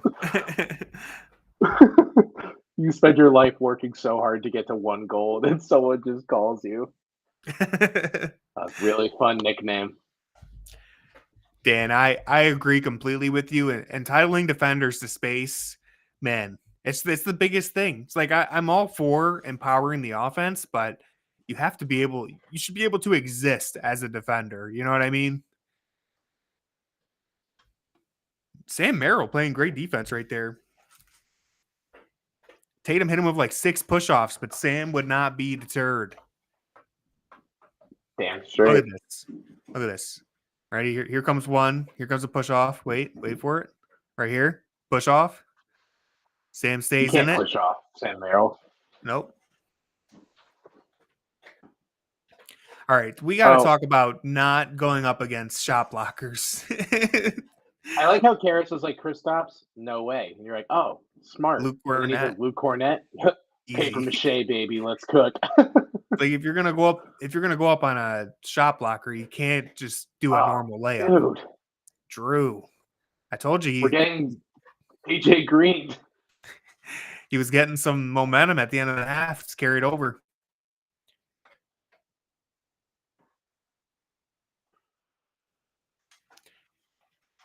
See, like Max Strus in that situation, I feel pretty confident is breaking down Drew Peterson, whatever his name was.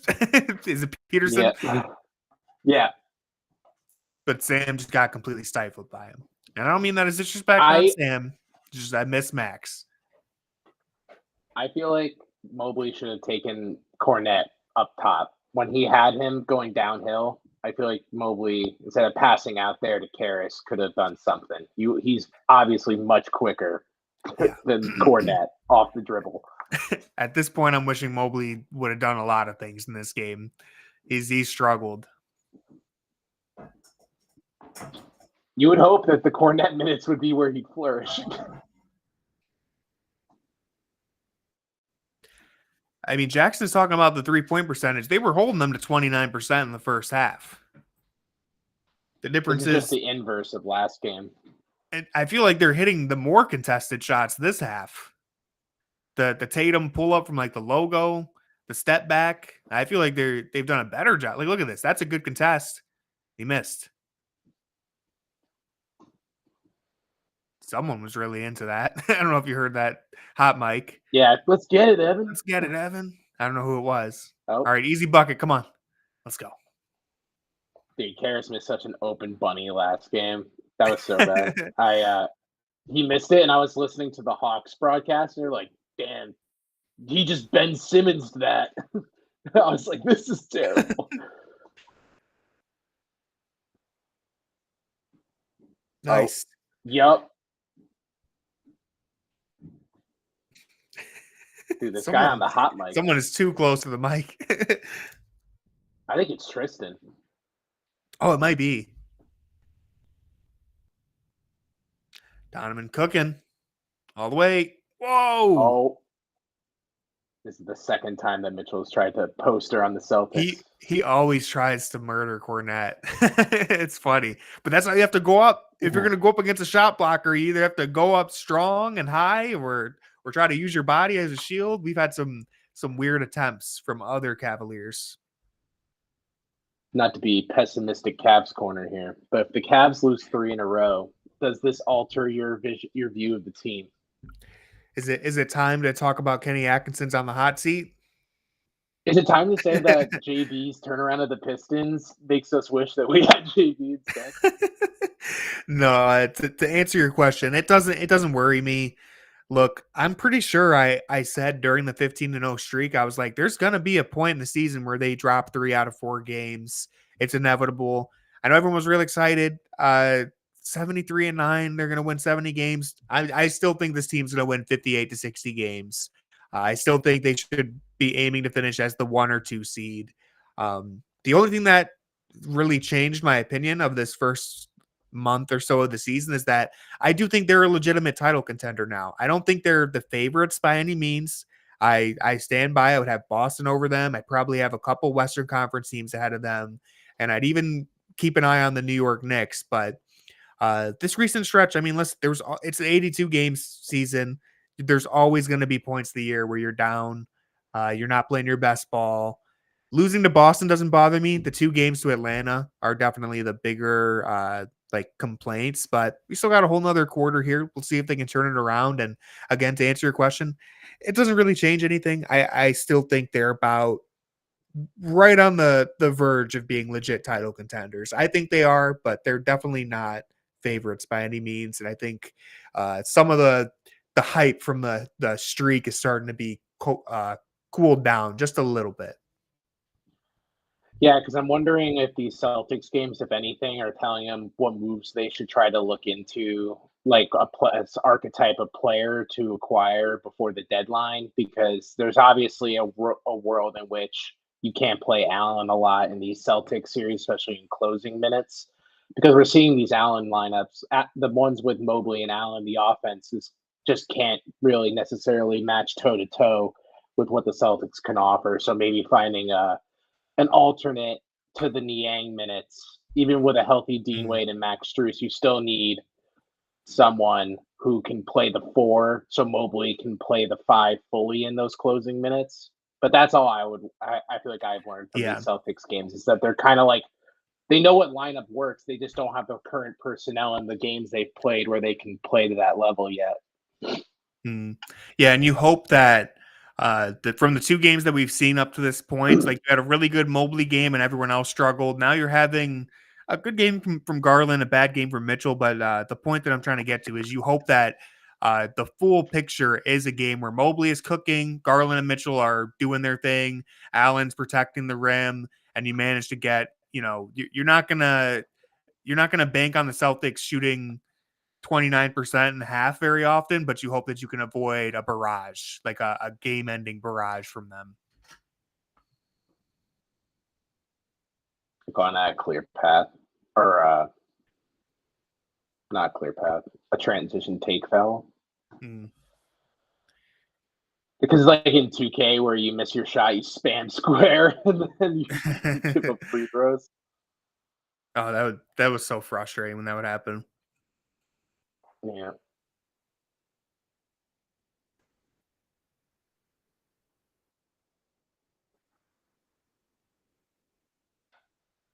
Celtics are just so good. Every possession, it's targeting a mismatch. That time they took too long.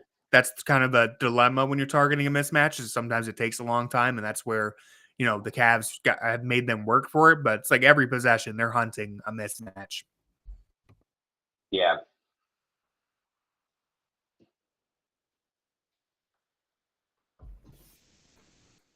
There we go. Quick decision.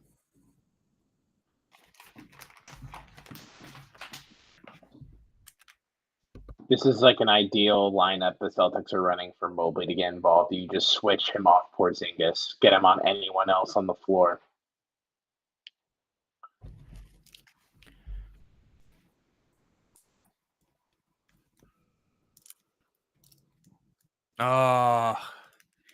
He's really got to work on cutting that out of his game, man. It's so often he does that. Yep. And he wasn't even being defended right there. Just frustrating. I feel like that's when it happens too. It's like when he's not being contested. Sometimes he just moves faster than he remembers to dribble. Trying to go back to KP. I mean, it's good D. That's all you can do. If you're tied Jerome on Kristaps, yeah. Here we go. Attack. Error. Yep. Much better start to this fourth quarter for Mobley. I mean, it couldn't get much worse. And this is where Brad goes, see, told you, Kristaps not much of a rim protector. Got to go for the weaker defender in Kristaps. Oh, wow.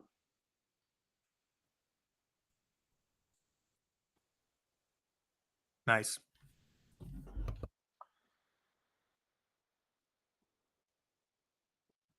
Peterson looks like he weighs 100 pounds.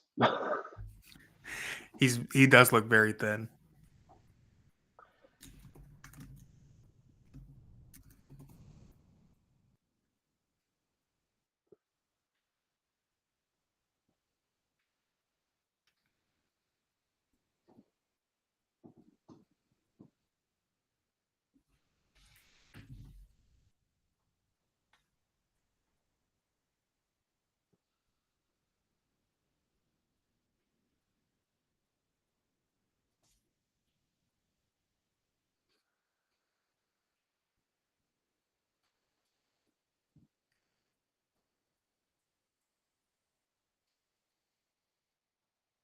Too easy.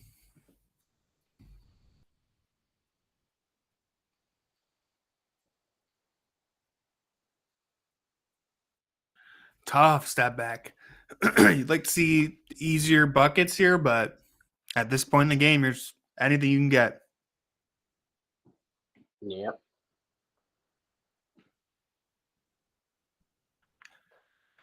Right back. Yep. And clearly fouled him there.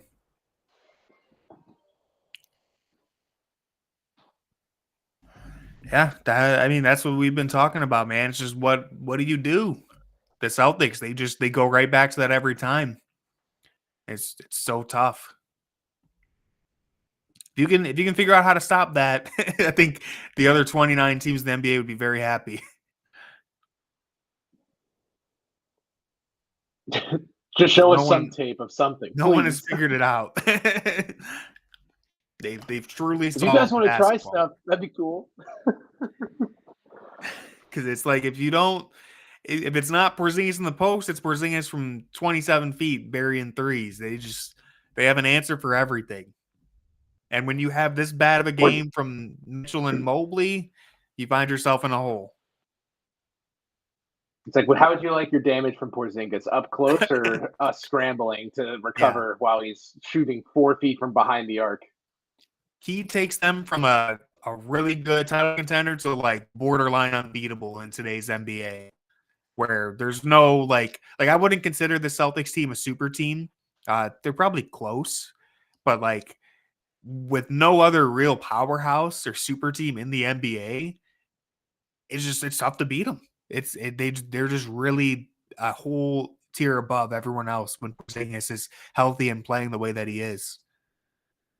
Yeah, the concept of super team to me is like those you have like 3 players that are all NBA level, or like premier all-star level, and like an MVP guy and like 2 all NBA guys around him.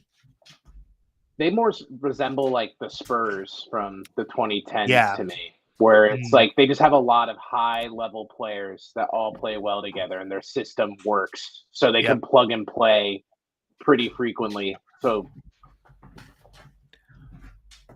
I mean, it makes sense too when you think about it. I feel like Brad kind of does go from like that RC Buford pop school of thinking.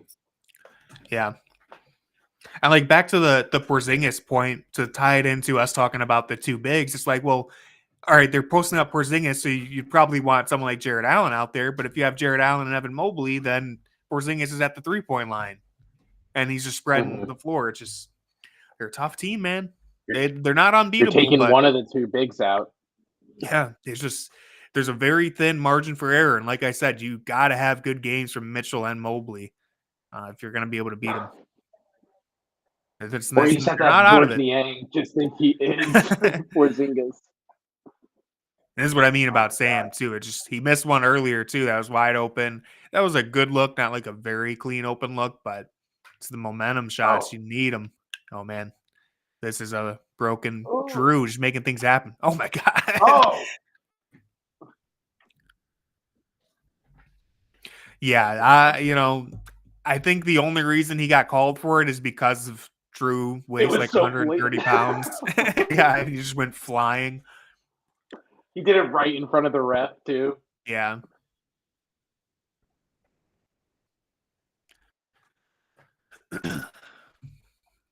You got to contain Yang. You got to save him for the last 3 minutes. Yep. Got a couple bangs left in him, I think. Mostly going at Kristaps.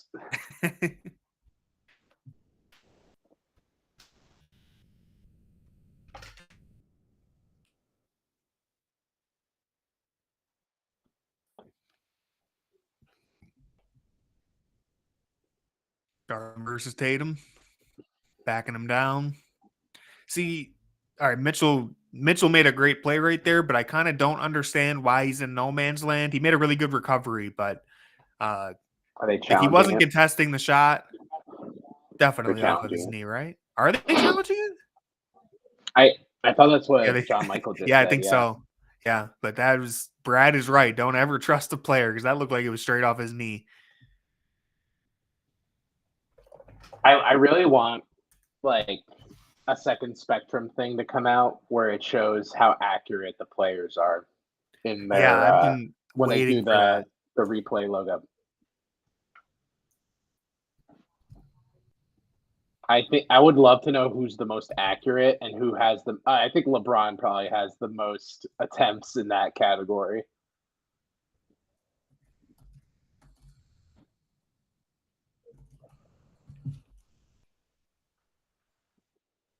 Joel Embiid probably does it frequently too. I don't watch enough Sixers games.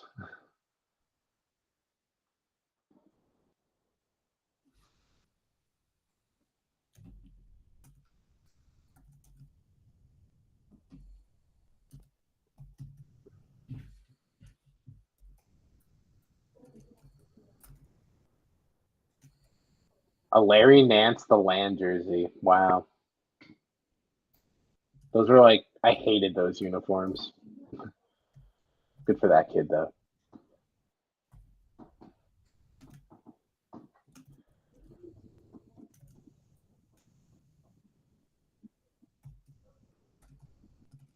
It was so hideous, and it was so. I think it was attached to that awful 2018 season too. I could not stand those uniforms at all.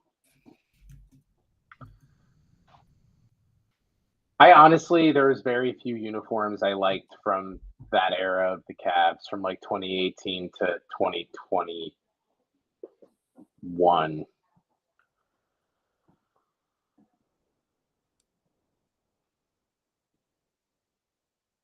Yes, I do remember that. It couldn't wipe away the fact that I despise those uniforms.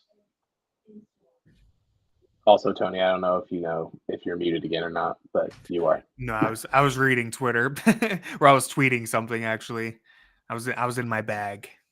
I was basically just tweeting Damn, a dude. All summary of right, what go off. I was just tweeting basically a summary of what we've said about Boston giving you no margin for error and how the Cavs, their kind of ideal scenario for beating Boston is you want like a combination of the two games that we've seen where first game, you get that monster scoring from Mobley. Here we've had a few scoring bursts from Mitchell and Garland, but it hasn't been perfect.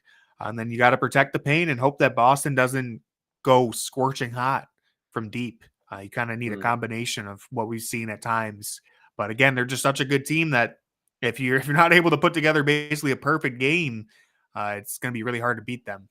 But they're still in this game despite not being perfect by any means.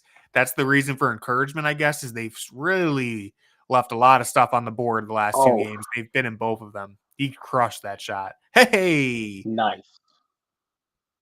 Save me, Sam Merrill. I like that Garland attempt though. I felt like it actually was. I was kind of surprised it got off to where it did. If Tatum didn't come flying in. They got all the way to the rim uncontested before the chase down. All right, I like Okoro in this matchup. They can have this all day if they want. Push off. Good contest. Nice. Yep. Big win for the Cavs if Boston's going to play that style down the floor. Oh. Yeah, it was rough. Allen's not ready for a pass. Not good. Got to be ready there.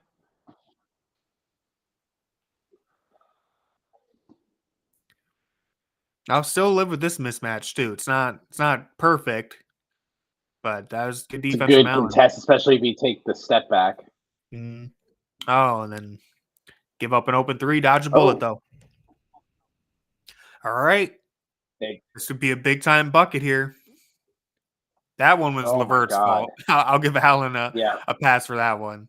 Really bad pass. Oh, Horford got hurt. Maybe not. Looked like he twisted his ankle there. I don't know. It looks like he's okay, maybe. No, that second one was not on Allen Jackson. That pass was way off target. First one was definitely on Allen, though. I don't know why LeVert passed it as if Allen would stay higher. Yeah, like Allen was at the elbow. He was clearly rolling to the rim, and LeVert's like, nope, we're just going to pass it right to the baseline. He threw it really late and then behind him. It almost got to Merrill, who was like on the perimeter.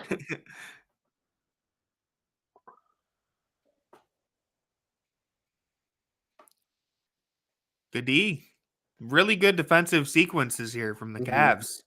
Got to start putting some points back on the board, though. Nice. Take it. Oh, nice. Good look, though. Damn, Okoro. Two hands on the ball. Kind of went over his head, but still. This is where you need Jalen Tyson. Right. Jalen Tyson would have grabbed that. All right, Garland. Here we go. Doing a good job. I understand Sam closing out to the other Sam. So that's what I mean when I say you can't really control. Boston's going to get a lot of three-point shots up, but you can't control who's taking them. And at that time, it was kind of a business decision. Sam Merrill makes the decision to go get Sam Hauser, and you end up with Horford taking a corner three. Which you'll take. Yeah, did Garland get hit in the face here? Yep. Not too much of a direct slap, at least. Another double bang game from Garland. Come on, please. Oh. Let's go. Oh, the agenda's so Let's go. We're so back. Isaac Okoro, I will never leave your island, buddy. Gotta stop here. Gotta stop. See, they didn't really need a switch right there. Are you okay with just leaving Drew? I think you're okay with leaving Drew. Yeah, I know. Just be like you can let Drew have a second of being open. Yep. I'll live with that over the Garland on Tatum from deep. It's insane they've had a created player on the floor for like 30 minutes tonight. The Cavs haven't made him stand out. Nope. The Cavs are like, well, if he's on the floor, we got to respect him.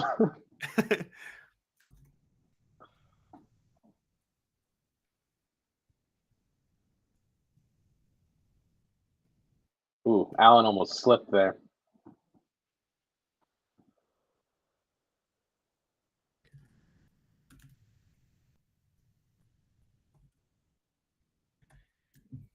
Oh, the free throws have been killer in this game.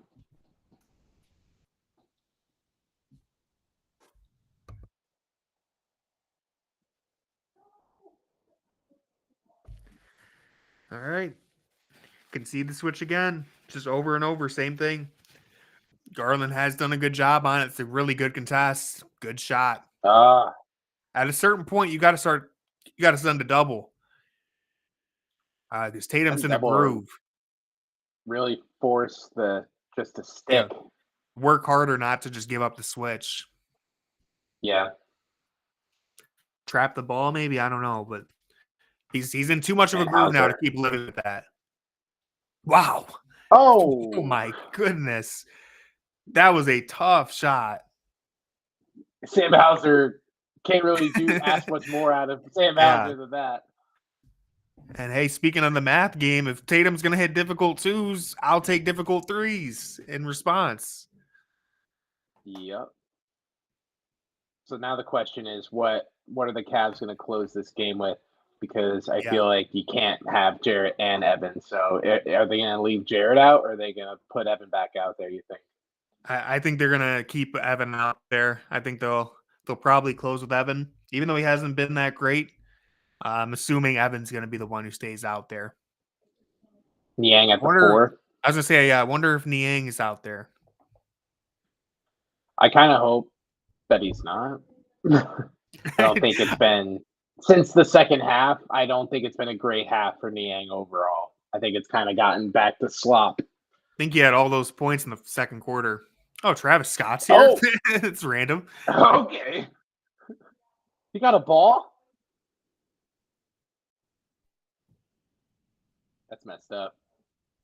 If anyone didn't need a ball, it's Travis Scott. He's got more than enough. Right. Dude, Travis Scott hasn't released anything in forever.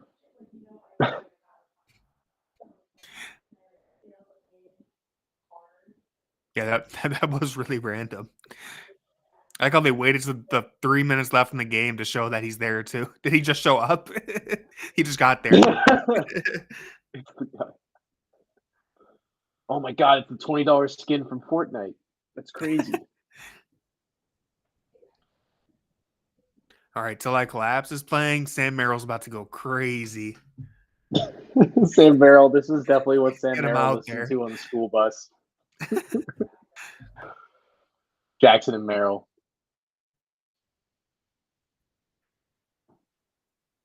I could see Jackson being a huge Eminem guy.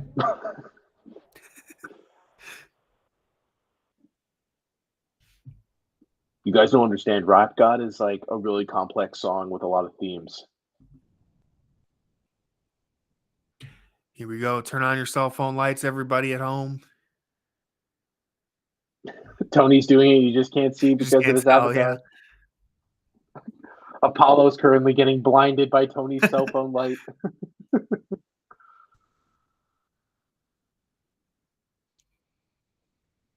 Don't turn them on too bright. We know Jared Allen sometimes. It bothers him. Come on, man.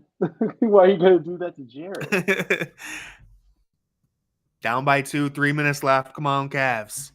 They have not played their best game in either of these matchups against Boston, and yet they've still been right in it. I still think that's a very encouraging sign, even though I would rather not have another moral victory. This is encouraging. All right, we got Allen and Mobley out there with the Quoro. Trapping the ball. That's what we wanted to see. Yep. Good job. Everyone rotated and recovered. Allen doing a good job staying in front. Really good defense from Allen. Mobley did not need to help. Dodged a bullet there. Oh my God. It's Garland. Okay, I didn't see what happened. That's where it does get a little tough. You got Allen and Mobley kind of scrambling. Allen just contested a shot all the way from the perimeter into the paint. Oh yeah. He's not able to get back and box out Porzingis, and Garland makes the business decision there to hold him. Just avoid giving up an open putback. Trapping the ball again. Deep shot. Oh my God, but you got to get these boards. I don't know where Mobley was on that play. Well, Mitchell got tripped up. That's why Holiday was open. But okay, I watched the replay. Mobley closed out to the Pritchard 30-foot bomb, so that's why he's nowhere near the basket. That was tough. Nice. Oh, okay. Big time response there. It's a game of 2s and 3s, you know? Yeah, we'll keep trading them. It seems like we'll keep trading them. It will swing our way eventually. I think Mitchell has 20 of his points in the second half. Something around 20. 3 seconds? 3 seconds in the paint? That's kind of crazy, but all right. Seems like he was down there for quite a while. All right, so we're about to tie the game up based on how the game's going. Yeah, I'll take it. Mitchell pull up. Yep. Nailed it. This is insane from Donovan right now. He was listening to the playback in the first half, and Tony was just slandering the shit out of him. I did say I hope he can deliver these bursts. He can get going. He's no Drew Patterson, but all it takes is a couple shots for him to get Drew Peterson. I mean, all it takes is a couple shots for him to get going.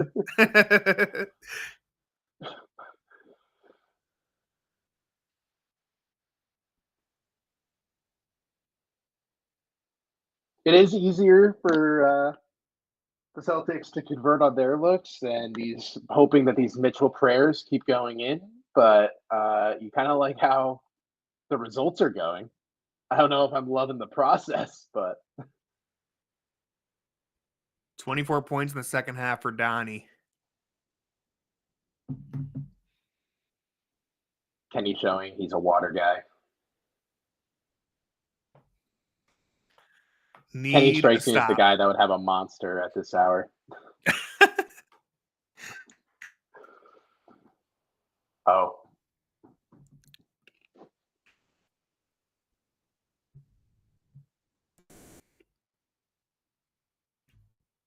Yeah, great adjustment from Kenny to start trapping the ball, getting it out of Tatum's hands. It was way too easy for him to get a mismatch and just go to work. So I like that adjustment, and the Cavs have done a really good job scrambling to rotate afterwards. Keep an eye on that.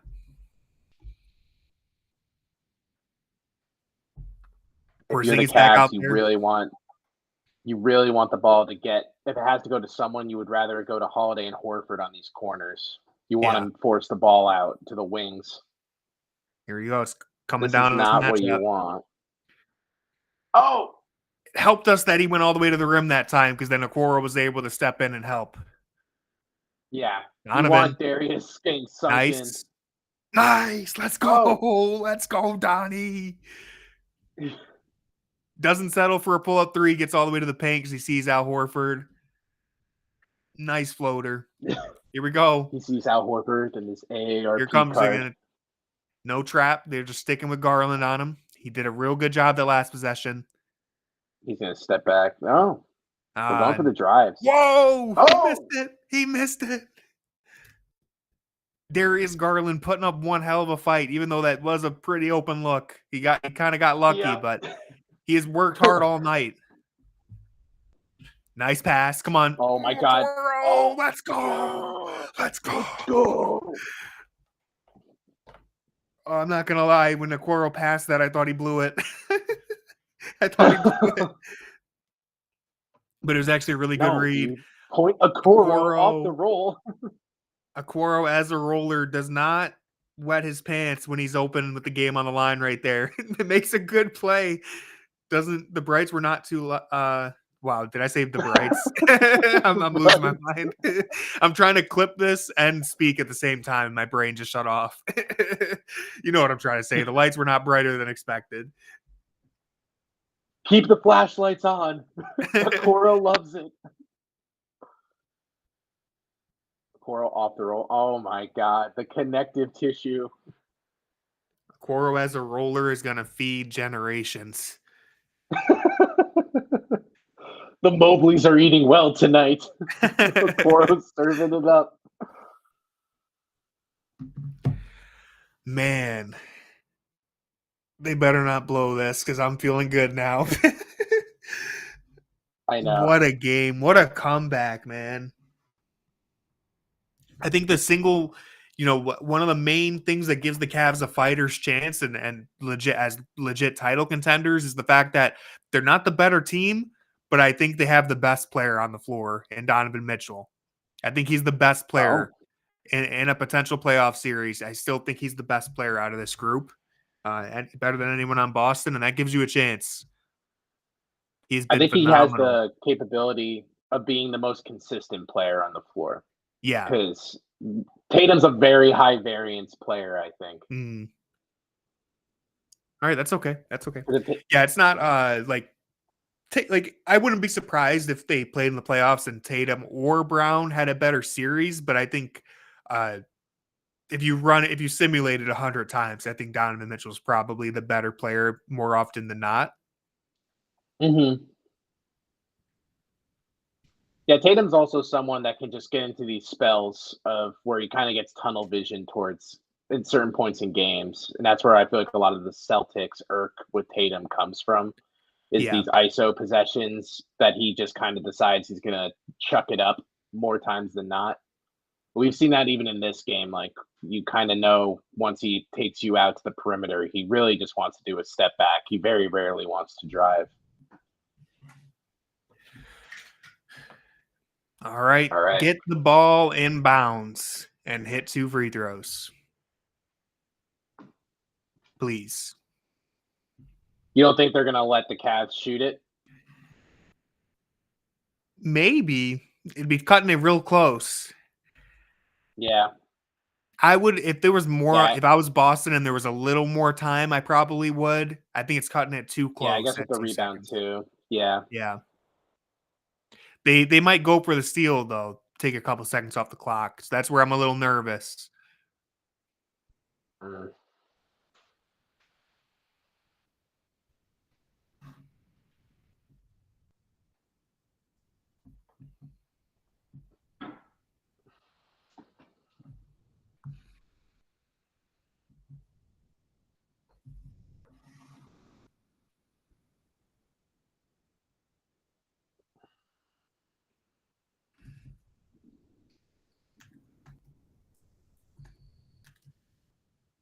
Wow, only 3 points in this half for Darius.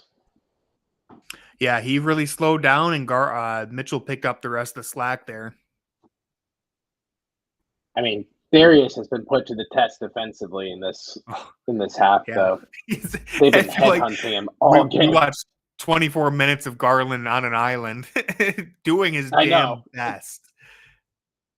Matching up against Porzingis and Tatum more often than anyone else has probably been matched up in this game. Maybe besides Drew on Mitchell.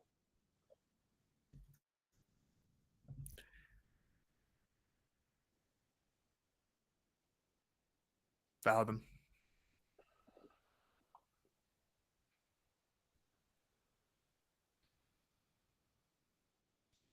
Travis Scott is locked in. Who do you think Travis Scott's rooting for? Honestly, I have no idea. Is he? Are there any Lakers guy. Are there any Houston connections here? Oh shit! All right, that had me a little scared.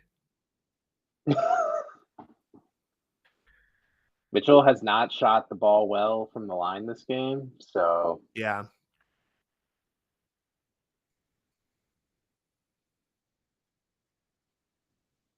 Whew. That was a tight window. That was close, man. Don't know if I loved that pass, but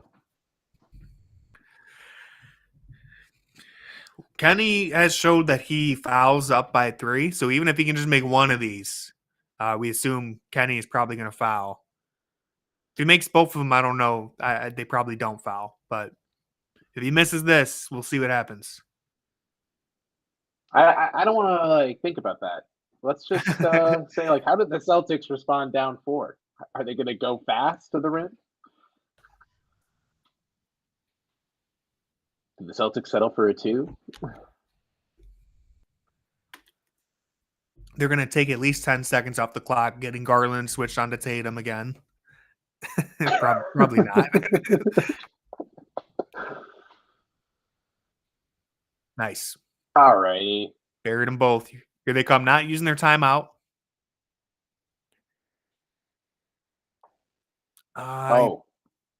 See, you'll give up a 2. God. You'd give up a 2, Okoro. I don't know why you got burned so bad on that step back. It's not the best moment out of my favorite perimeter defender, I think, Okoro. You can live with him driving.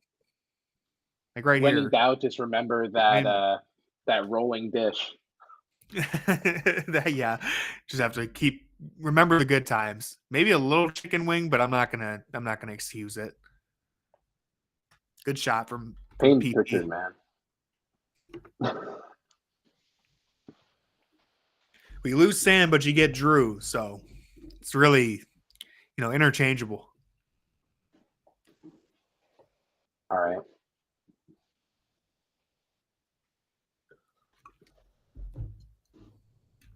Zero turnovers from Garland. Really a great bounce back game after one of the worst games he's ever played in Boston. Put together a really good performance tonight. Two-way performance. Truly, honestly. All right, 3-point game. Foul him. Foul him. Foul him. Whoa, that was such a late call. I know. I don't love fouling up three, but, you know, it is what it is. Kenny's playing the math. How blatant do you have to be for the ref to call that? Oh, man, that ref is not happy. And so if I'm Boston, there's 11 seconds, so I don't know, but typically in these situations, I miss the free throw on purpose. They're going to foul you. Mm-hmm. You know they're going to foul you. So miss the free throw on purpose. Give yourself a chance. But we'll see what they do.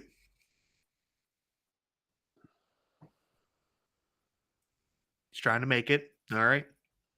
So now all the Cavs have to do is make 2 free throws, and they're going to foul again, and we're going to win the game. But you got to make the free throws. Got to make the free throws. But this isn't good for my heart rate either. Make sure Drew doesn't get the ball. Yeah, make sure he doesn't get the ball. Has he scored tonight? Peterson's yeah. I'm afraid to look at – I don't want to look at the ESPN box score because they're usually ahead. It's usually updated a little faster. So I don't want to accidentally spoil anything. Yeah, you're right. Good news. Good news. Drew Peterson has 8 points. Wow. He honestly, credit to him. Thrown into the fire. Wow. I'm not even mad. I'm just impressed. Yeah. Yeah, I would just foul right there. Yep. Don't love it, but if you're gonna do it, foul in the backcourt. Mm-hmm. Travis Scott is so enamored by this banter. Yeah. I could see Jackson just fuming over this.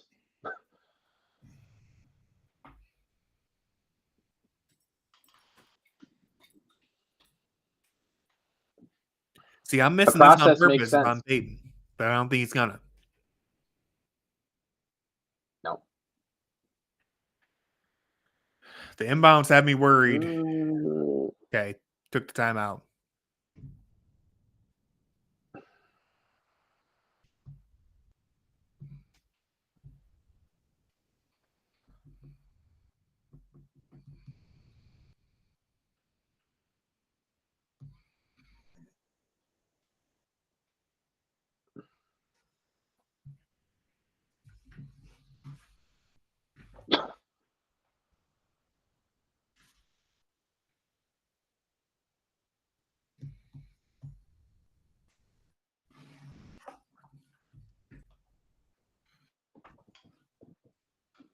Apollo cannot even handle the pressure. He's over here just distraught.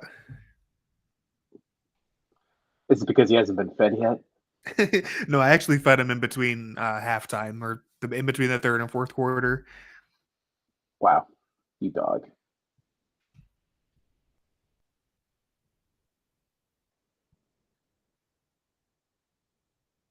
Brad was talking to Kenny about a game on Thursday. Brad's like, I got to get this intel. This is going to be great for Thursday. All right, get the ball inbounds, please. I got to be honest, I don't like Mobley inbounding. He makes me nervous. I don't either. Oh. He probably should have thrown that to Garland. Yep. All right, George Niang. I don't like this. I don't like George Niang deciding the game. Please. I need a double bang at the free throw line. Nothing less than a double bang. See, Mobley should have thrown this past year, and that's why I get a little nervous with him inbounding. I feel like he second guesses himself. I guess it's good to get these reps, but like also, the ball to Niang, if he was a really high IQ player, would have tossed it right back to Mobley.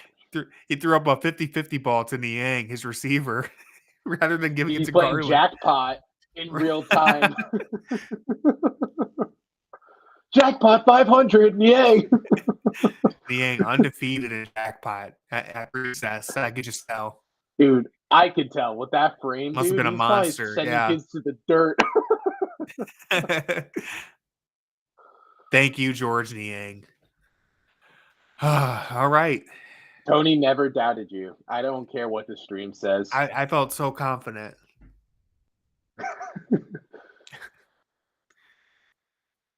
Okay, let's get this game over with, guys. Tired of these damn free throws. This final 30 seconds is taking like 10 minutes. 5 bang. Just remember, like 3 years ago when the league this was like the last 5 minutes of every game.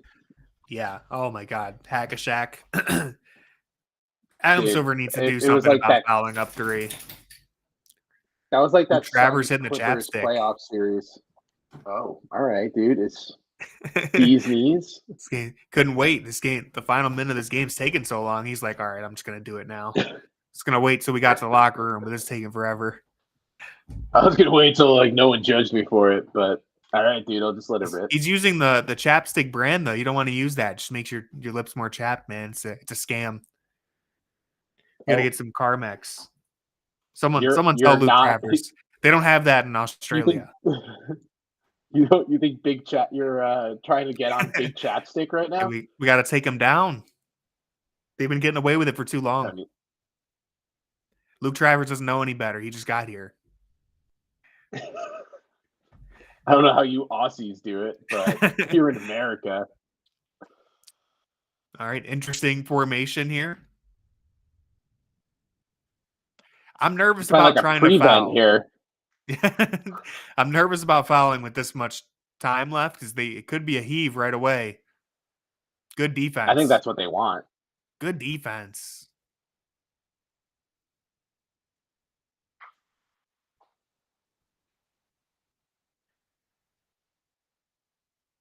Okay, now I'm missing the second free throw if I'm Peyton Pritchard. I keep saying it, but you don't have enough time and you don't have any more timeouts. So you don't want to play the free throw game. It would have made more sense to go for it when you had your timeout. Yeah. But at this point, I feel like you have no other choice.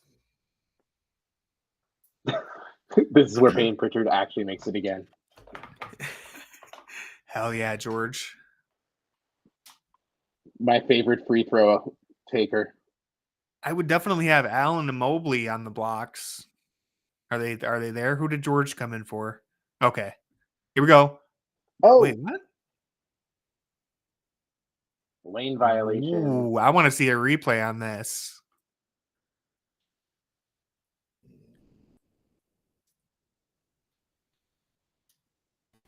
Oh, yeah, he did. He definitely. Oh. You don't see them call that very often, but we can thank Donovan Mitchell for making it an emphasis. So we'll take it. Really good miss from Peyton, by the way, even though it was a lane violation. All right, here we go. Put him away now. Put him away for good. Woo, man, what a stressful game. The good news is it's giving Jackson a lot of time to refresh his recap. Yeah, he had to rewrite it. That's why you can't do them too quickly, man. You got to let the game play out. You never know. I've had that happen like twice, and it's the most devastating / nice thing ever, I guess. Unless it's like, I think I wrote the Clippers one where they got smoked. Oh, see, I can excuse that because like I don't write my recaps unless they're up by like 20. I think the Cavs were down by like 6 or 8 when Jackson started writing that. He had no faith in the comeback. He's like, can't believe it. They missed Dean so badly. Also, Sam, great game. As per usual. All right. Game over. Cavs take down the Celtics. They still have the best record in basketball. They're still the number 1 seed in the Eastern Conference. They prove that they can overcome this hurdle. I know the Celtics didn't have Jaylen Brown or Derek White, but the Cavs were very undermanned themselves in that last matchup. Take it right to them. Huge comeback. Really good feeling dub. That was awesome. I agree. Go Cavs. Couldn't have said it better myself, man. Great game from the fellas. Great resilience. Really a tale of two halves for I feel like the whole team kind of really stepped up in that second half. Not even just like Darius played great defense. Really, I don't think a lot of people are going to talk about the defense, how he played, in that they're going to more be like talk about how Mitchell was doing so well, obviously offensively. I feel like Evan really got it going in that second half too. Kind of the process kind of paid out for him. Oh, it turns out Travis is here for Mitchell. That was not what I was thinking. But yeah, I think they found some stuff that works in this game. Obviously, the Celtics weren't at full strength, missing 2 starters. But the Cavs weren't at full strength the last time they played. So exactly, good stuff to learn. You play who's in front of you. Phenomenal game from Darius Garland. I know the stats aren't that impressive. It's 22 points, 8 assists, but he kept them alive in the first half. His defense, 0 turnovers. Over and over again, he was targeted in the second half, and he held up, did a fantastic job. The Cavs all around did such a good job defensively. They hold Boston at just 34% three-point shooting. Evan Mobley didn't have a very good game, but Donovan Mitchell came alive in that second half. He finished with 35 points. I think he had 30 in the second half or something around there. So just an unbelievable performance from him. The bench helped out quite a lot. And yeah, the Cavs, they defend the number 1 seed. They get revenge on Boston. And I couldn't have asked for anything better, honestly. 43-27 in that fourth quarter, by the way, Cleveland to win the game. That's honestly crazy. It did not feel like a 43-point burst. The free throws helped. It just felt so close. Yeah. I mean, towards the end, it just became like 10 of those points were solely from the last 13 seconds. Yeah. Even without counting that, they hadn't scored more than 30 in an entire quarter the whole game. So put up 43 in the final to rally back. Did they score a 30-point quarter in that last Atlanta game either? I think they almost went 7 straight quarters. But yeah, they might not have. No 30-point quarters. Here, let me check that real quick. If ESPN will cooperate. It never does when you want it to. All right, I'm pulling it up right now. Yeah, no, they had 28 was their most against Atlanta, so they basically went 7 straight without it, but they put up a big 43-point quarter when they needed most. I want to thank everyone who tuned in, everyone on YouTube and playback. We appreciate you being here. Hell yeah, we finally picked up another win. It had been a full week since they won a game, if you can believe that. So they're back in the win column. They improved to 18-3, and let's keep this thing going with another win against, I believe, Washington next, right? So should be another win. Let's hope. But for our last NBA Cup game. The last NBA Cup game, let's go out with some pride. And again, thank you everyone for being here, and go Cavs. I agree, go Cavs.